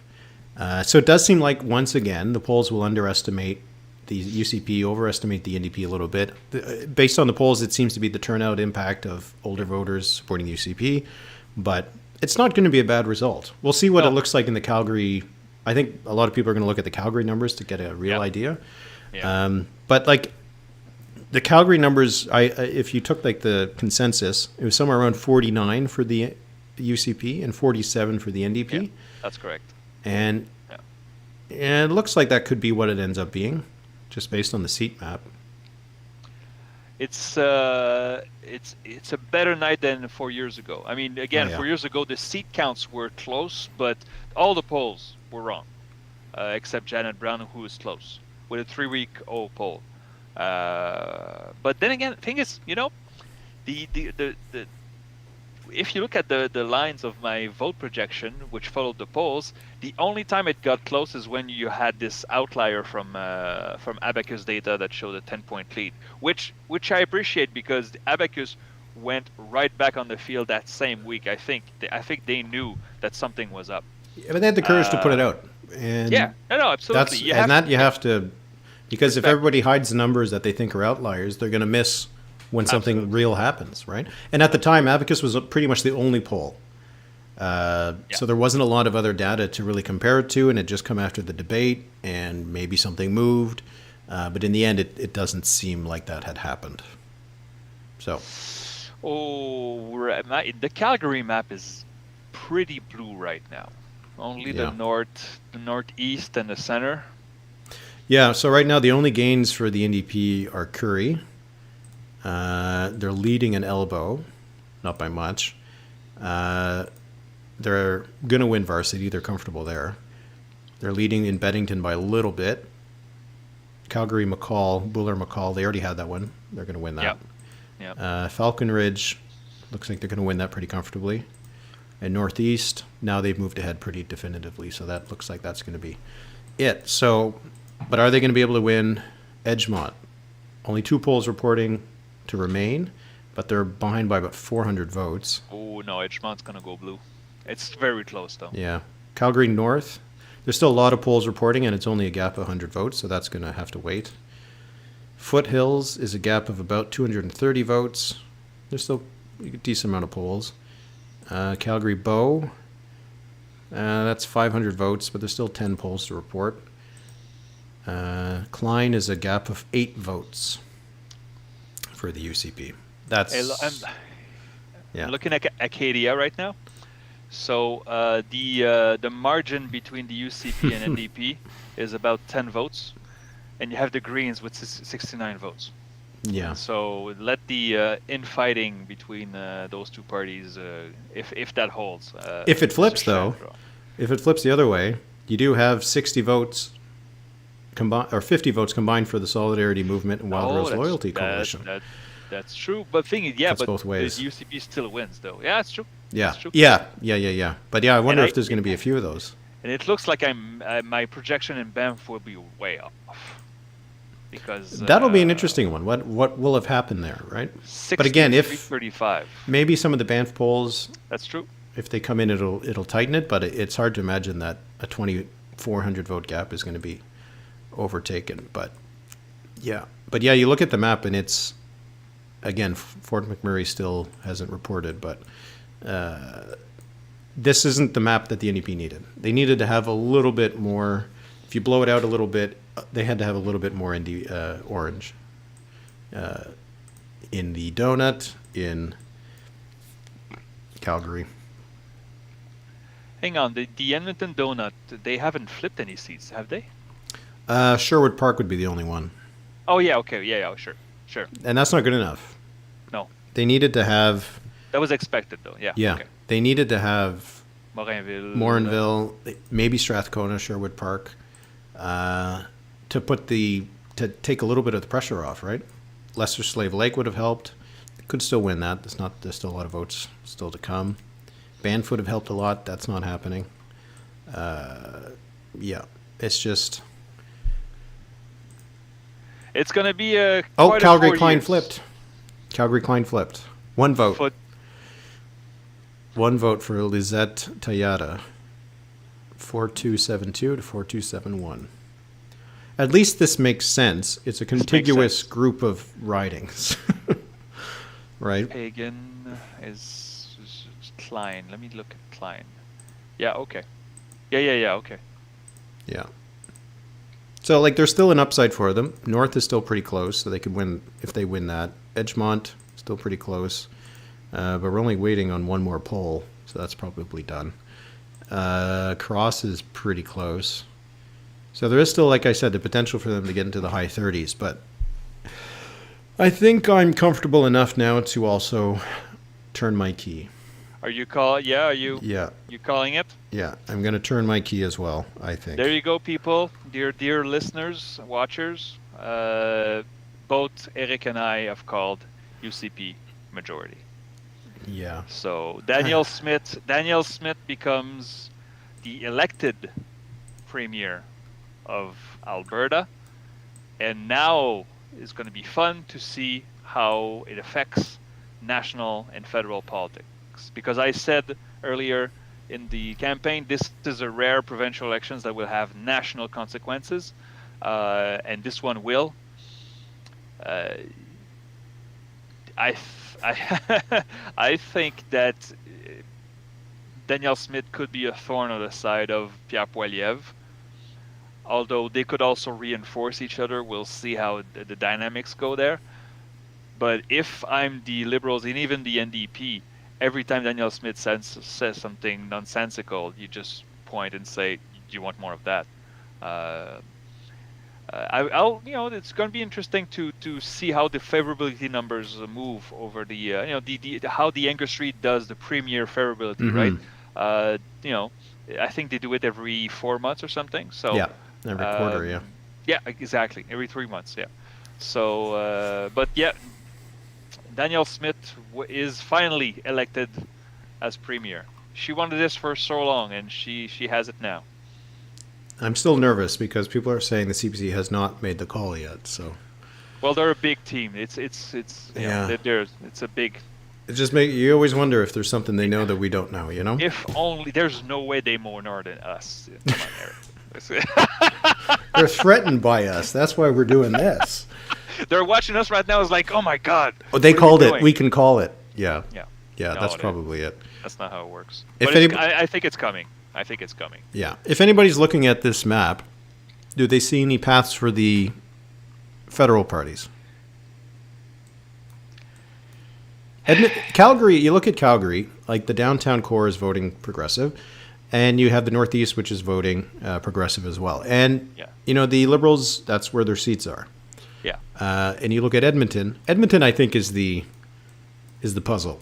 That it could vote. What were we going to say? Go ahead. I know, it's just if you had only one progressive party. I know people will say that the Liberals are not progressive, but if, left of the Conservatives, it would do well in Alberta. But you could have the Liberals have 25% of the vote and the NDP have 25%, and the Conservatives will win it. Yeah. So, how many non-conservative seats federally are there? 4? I think it's 2 and 2, right? Yeah, the NDP has 2. Liberal. Yeah, the NDP has 2 in. No, the NDP has 2 in Edmonton, and then the Liberals have 1 in Edmonton, one in in Calgary. Edmonton, 1 in Calgary. Yeah. They used to have the seat in the Northeast, if I'm not mistaken. That's right. But yeah, you do wonder if, and I've made the point before, that the Liberals and the NDP, if they're working so well together in this confidence and supply agreement, could have a non-aggression pact in some ridings and maybe have a shot at picking up some. But I don't think they can put that partisanship behind them. No. I don't think, yeah. There's lots of animosity and lots of fundraising to do, and that's the thing. Cooperation is not. I mean, it should be, but it's not really part of the DNA of Canadian politics. Sorry, it's some people who say that they would be forced to do it if we move to proportional representation. The culture in politics takes a while. If we switch to proportional representation, it would take a long time for the political culture to change. And plus, proportional representation is not as popular as those who want it believe. So I'm not against it, but I don't see a path to it. Mm-hmm. So let's not get into that. That's a separate debate. We'll have a whole podcast on it if you want. But back when this was a live issue, I did a whole series on my old podcast with the CBC. I remember that. Yeah. I invited some MPs on to talk about it. That was a lot of fun, and then it all just kind of blew up. So yeah. So I don't know. What are you thinking? What are you thinking here? Okay. I think the Miss Notley will kick herself of not having visited the Banff Kananaskis, or maybe it's the Wisconsin. It's the Wisconsin of this campaign, isn't it? Or maybe the thing is, Wisconsin was close in this is not close at all. 4,800 to 2,600. Maybe they did have internal polls that showed, you know what, we're not winning Banff. So let's not waste time. It's a vast riding. We could lose a whole day of campaign. Because so I will have some winners wrong, but I haven't seen a projection that I had so far that is way wrong. And so far, this is way wrong. I had it as a toss-up, and it looks like the UCP is leading by 30. Yeah. So this is surprising to me. As you said, maybe some votes in Banff will come in and tighten this up, but at this point, it's hard to see a complete flip. And the NDP needed Banff Kananaskis.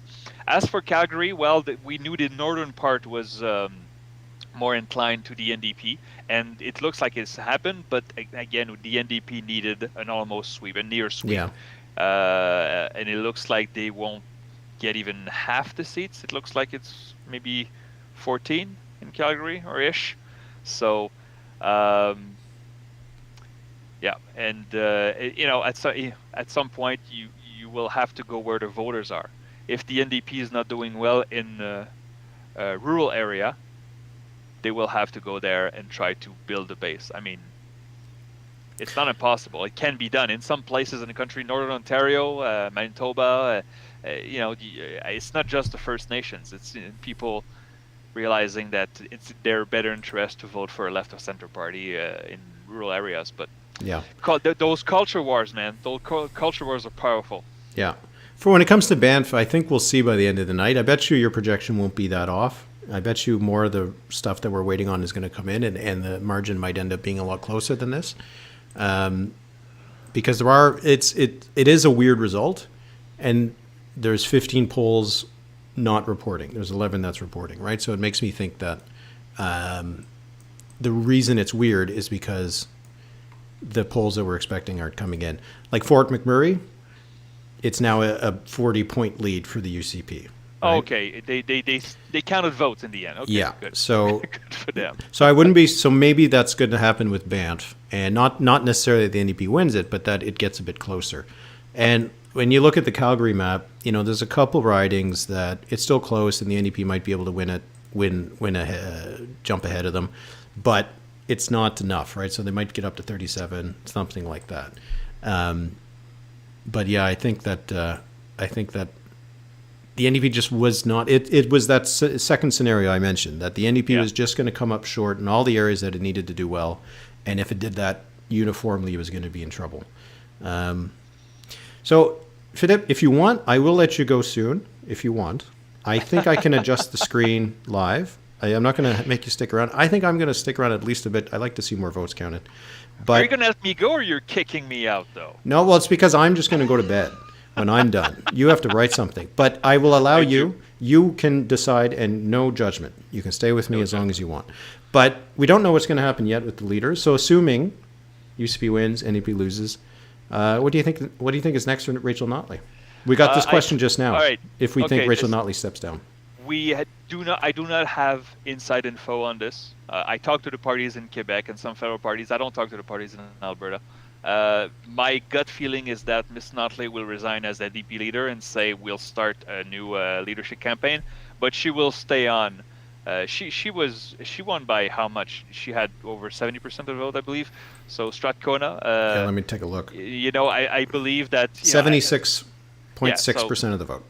So she probably will stay on as an MLA because she appears to be enjoying this, and she's popular and everything. It's a family affair as well. Her father was a Also? leader of the NDP in the 1980s and led them to official opposition status at that time. But she cannot stay as leader when you lose two in a row. The rule of thumb is you have to go. So this is my prediction. No, it's not very risky, but 52-35. I'm kind of happy about that. So, Philippe for premier. Yeah. I'm going to wake up tomorrow and it's going to be 47-40. That's exactly what's going to happen. I've done that before. I go to bed and I'm like, really? Yeah, I've done that before. I thought I was really close. And I wake up the next morning and it's just a couple more seats flipped and then it's not as nice as it was before. But yeah, that's... yes, that's right. Yeah, Grant Notley passed away in a plane crash. That is. There's a book I read about it, Into the Abyss. It was about the story of the survivors of that plane crash, because it was like a small, one of those small like Cessnas, whatever, that was flying to Grand Prairie, and it went down in a storm. Grant Notley passed away. I think some of the other people passed away, but there was a few people. Larry Shaben, who was an MLA, he survived it, and there was like just some random people. And the book told the story of them and what happened to them afterwards and all that. It was actually really interesting. So Into the Abyss, if you want to read that, it's an interesting story. But Notley is the longest serving MLA sitting in the legislature, at least a dissolution. So maybe she wants to keep that going. She'll still be a legend for the Alberta NDP, right? Of course. She was premier. Premier and still competitive in those two elections. Absolutely, ended the dynasty. So the respect there. And there's lots of there's what? How many people? There's going to be 35-ish MLAs. Yeah. There's enough there to have a leadership race. Maybe Naheed Nenshi wants to get in, run for the NDP leadership. That could be interesting.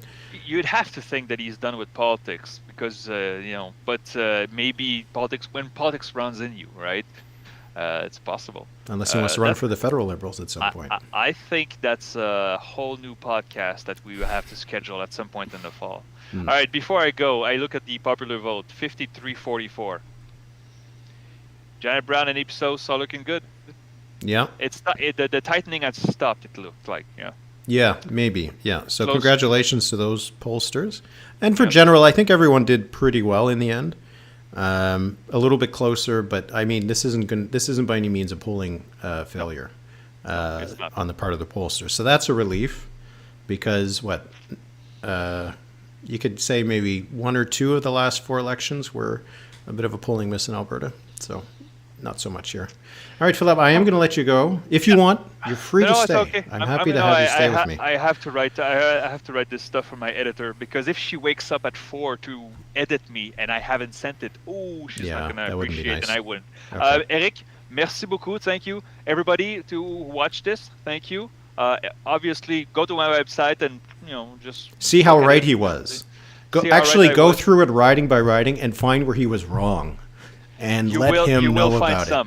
You will have some, but Well, congratulations for them. You did a great job with this election, and I think that people always say, "Oh, we're just taking numbers and putting in whatever." It's not. It's a lot of work to do this stuff too, and it takes not just putting numbers in a spreadsheet. You have to have your own judgment. It's an artistry as well as a math exercise, and so good job. Congratulations to you.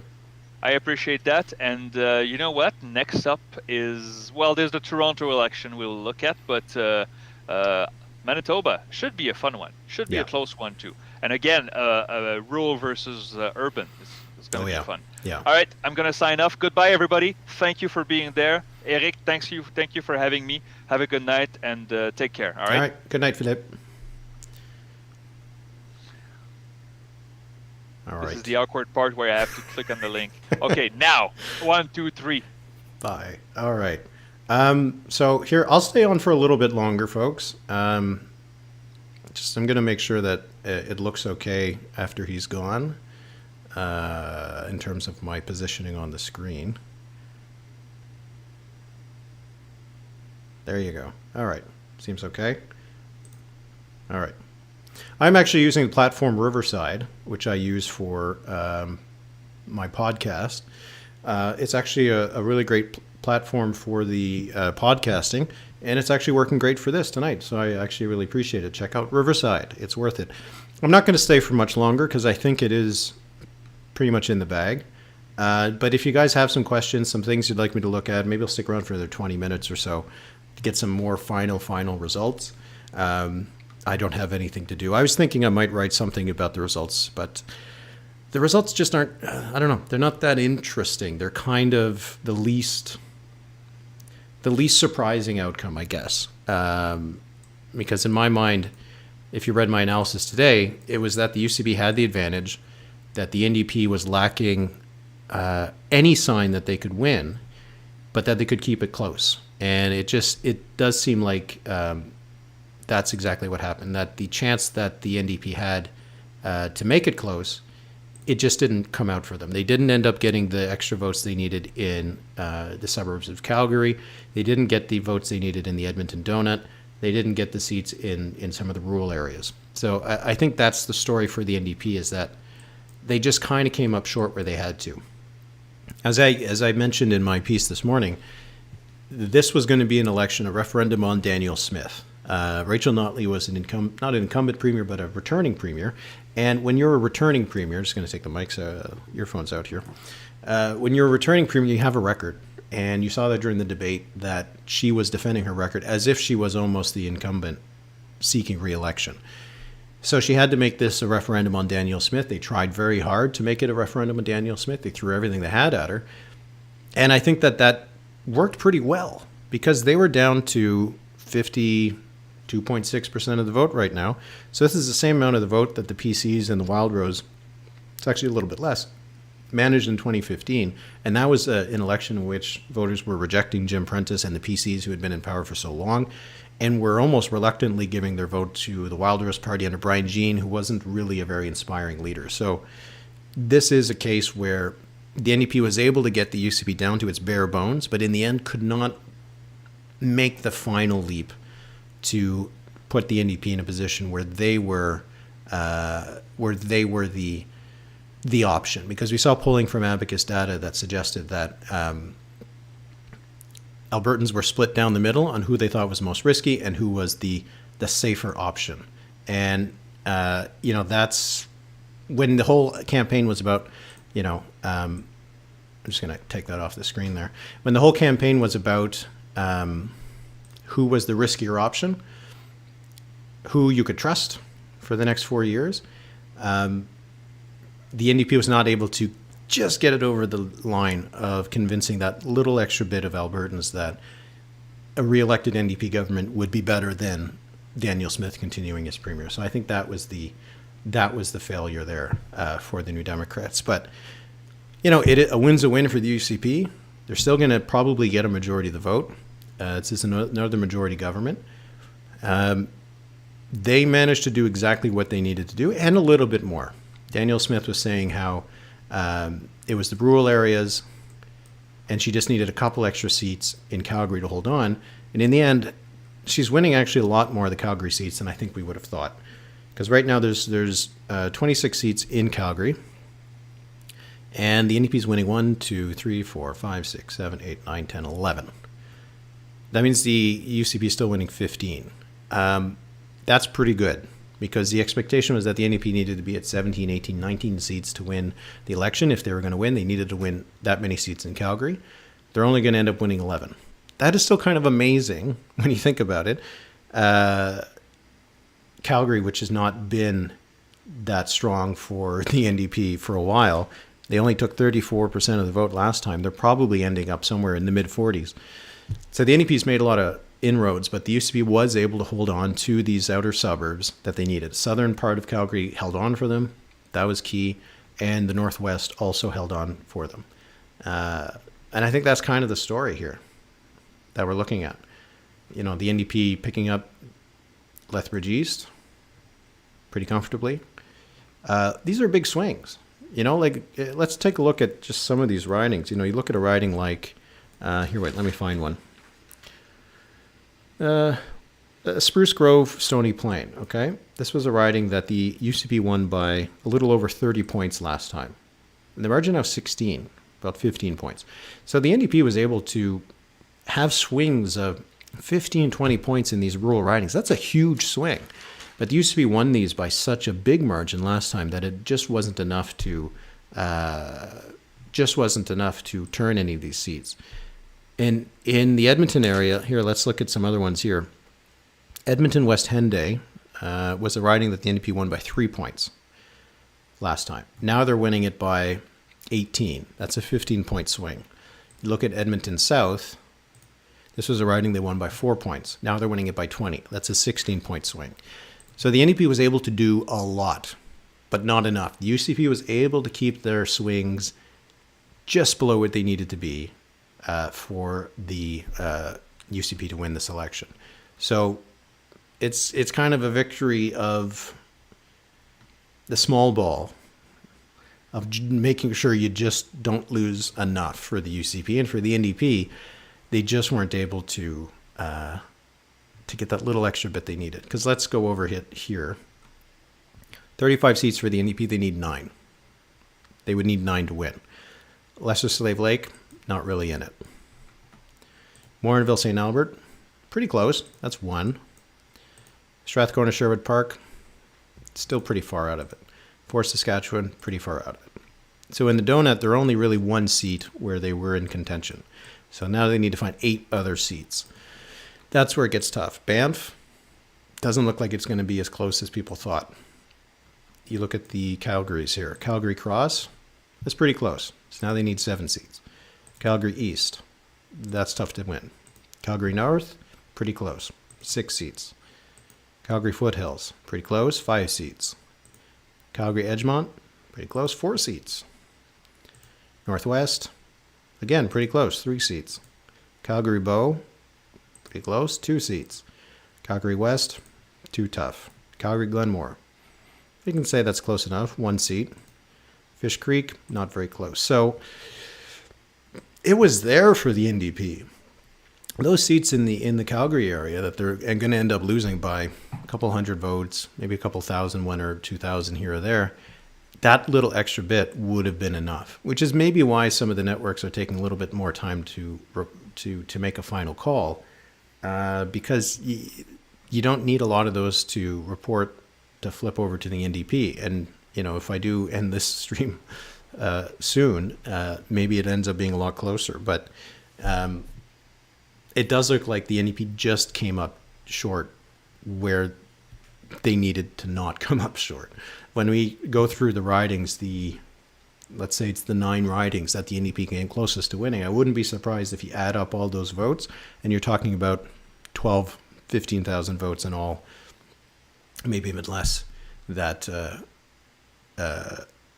really made the difference. And I'm just seeing that now. The CBC is called UCP majority. CTV is called a CBC majority. So I guess that's it. So at least if we have some sort of surprise happening over the next little while we're all in bed here on the East Coast, it won't be the only one to be wrong. So I think I'm going to call it then. If anybody has any last questions for me, for the results, for anything, you can see now on the results page that the CBC has called it. Let me know in the next little bit, and I'll try to answer them. But this was an interesting campaign to follow because we knew it was going to be close, and it is going to end up being close, but maybe not as close as people would have thought. Because right now the gap between the UCP and the NDP is 9 points. The polls are suggesting it could be anywhere from 1 to 8. It's probably going to end up being a little bit less than that soon when all the votes are counted. But it's not as close as some of those polls we were expecting. 17 seat gap is not, again, that close. But I think it's going to end up coming down to 8 or 9 ridings that were decided by, 1,000 votes here, 1,000 votes there. So just looking at some of your questions here. In terms of the next NDP leader, I think that the NDP has a few people that have been kind of positioning themselves that could be the one who I think of the most. If I can find the riding, I think it's somewhere here.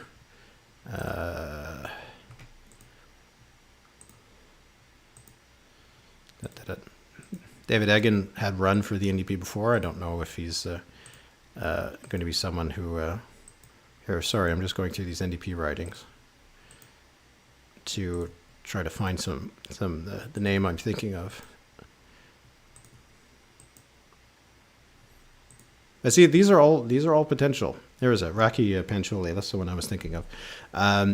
She would probably be someone you would think of. Maybe there could be someone from the outside who would try to run, but I think the NDP has had now 8 years of having a decent sized caucus in the legislature, so they've got some people who have some experience and could maybe take could replace Notley.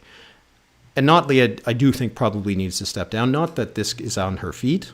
I think actually the fact that the NDP came as close as they will have for this election is a lot up to her. I think she's one of the more effective political leaders that we have in the country in terms of just the raw politics of it. She's certainly talented in that way.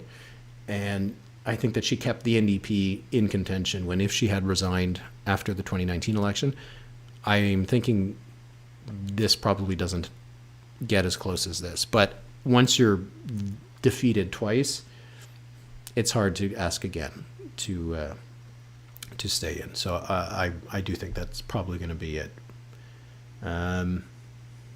Just a little question on Elbow. I'm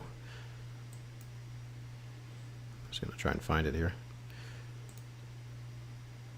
Yeah, the NDP is going to look like they're going to win that. They're up by 4 points. There's still polls to report, but Kerry Kundal of the Alberta Party not able to replace or to meet the standards put by Greg Clark, the former Alberta Party MLA and leader, not doing anything there.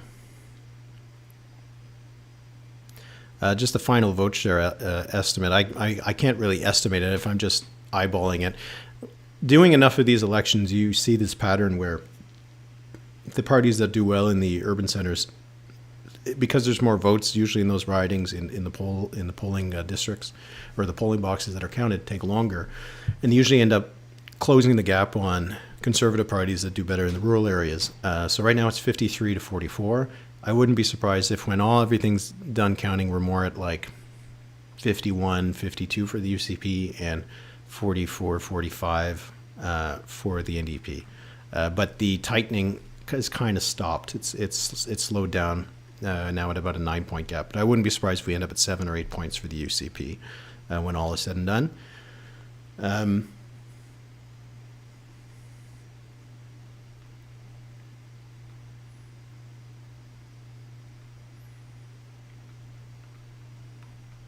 Sorry, I'm just still looking at some of your questions. Brandon Fonseca, the BC Conservatives in BC, just to talk about some other stuff. I'm just going to go through your last questions till I get to the bottom of the chat. I don't think the BC Conservatives are going to have much of an impact. We haven't seen it show up in the polls. And even when they seem to be doing okay back in the 2013 election, was it? Yeah. John Cummins was the leader then. Their vote didn't end up showing up. So I really don't think they're going to have much of an impact. I'm looking still at your questions. Rachel Bates, does this mean the Solidarity Movement and other independence parties are done, in your opinion? Solidarity Movement was the party that was started up by Artur Pawlowski, who was at the center of the story that the ethics commissioner was looking at when it came to Danielle Smith. It doesn't seem like something that has the kind of roots that can last for any period of time. It only got 0.3% of the vote. The Greens got 0.8, and they had only 3 more candidates. The Alberta Party had half as many candidates as the Solidarity Movement, and they got nothing. They got 0.8, and the Solidarity Movement got 0.3. And in terms of the Independence Party, so you have the Wild Rose Loyalty Coalition, which I think is more of a separatist party, 0.3. Independence Party, 0.3. Wild Rose Independence Party, 0. You're only at 0.6 or so % of the vote. There's always these parties that spring up in Alberta. They've been around forever. The Western Canada Concept, the Alberta Party once upon a time was actually a sovereignist party.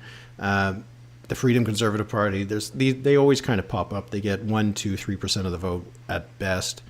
I think that's going to continue in Alberta, but we're just not seeing that this is a long-term growing movement for sovereignty in Alberta.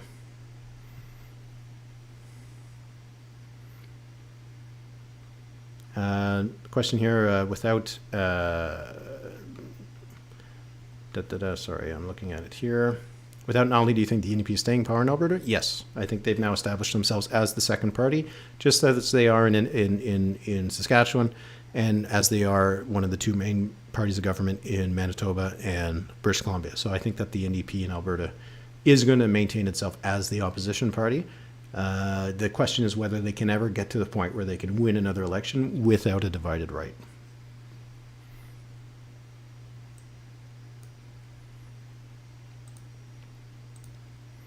Sorry, just going through your last questions here.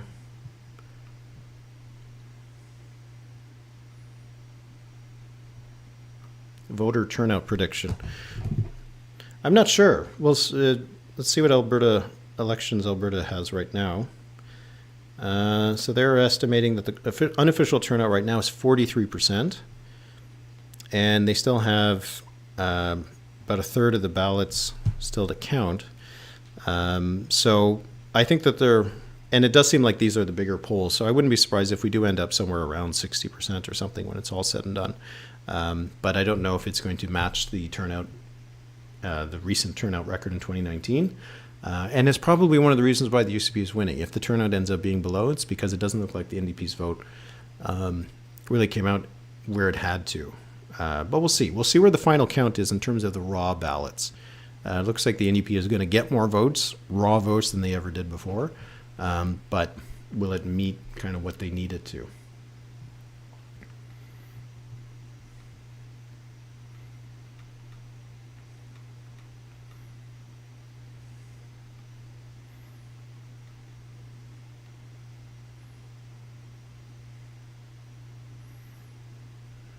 Just going through your last questions here.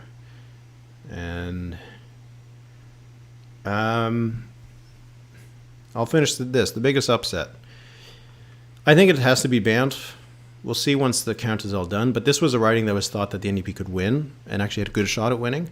And it doesn't look like they're actually going to end up being very close. So that brings up some questions to me of why the NDP isn't able to win those kinds of ridings, if that's where we end up at the end of the night. And that the NDP kind of came up short in some of these ridings like Edgemont and North. We'll see if they end up really coming up short when it's all done. But I think Banff is probably going to end up being the upset of the night. Okay, I think that's going to be it. So, big night for the United Conservatives under Danielle Smith. She took over the leadership of the United Conservative Party last fall. This is her first election win. When she was in 2012 leading the Wild Rose Party, she lost an election that she was supposed to win. She managed to hold on this time, maintain enough discipline by the end of the campaign to keep the NDP from returning to power. Rachel Notley and the New Democrats putting up what will end up being the second best result in the history of the party, but it's not going to be good enough in a two-party system now that Alberta seems to be going towards, and a polarized political landscape in the province, with the urban areas, especially Edmonton, but the urban areas in general, far more competitive and friendly to the NDP, Edmonton, to name an example, whereas the rural area is so strong for the UCP right now. And it looks like it came down to the suburbs in Calgary when it came to it. And the UCP won that battle, and that's why Danielle Smith will be the next premier. Technically for 4 years, but we'll see how that goes. It's been a rough time in Alberta politics for premiers to hold on. So thanks for watching. Thanks again for Philippe J. Fournier of 338canada.com for coming on and joining me. This would have been a long night if I had been just by myself. Appreciate you taking part in the comments. Please subscribe to this YouTube channel. I put up the podcast every week. I do live streams pretty often.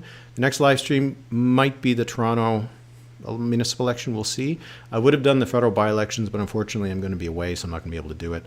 But, there's other stuff always coming up on the channel. And go to therit.ca, subscribe so you can get notified of anything new that's coming to the site. You can subscribe and become a paid subscriber. That's what makes this possible. Doing a live stream like this is not lucrative, let's just say that. But I'm happy to have this opportunity to connect with the audience, connect with people who, like me, just love elections.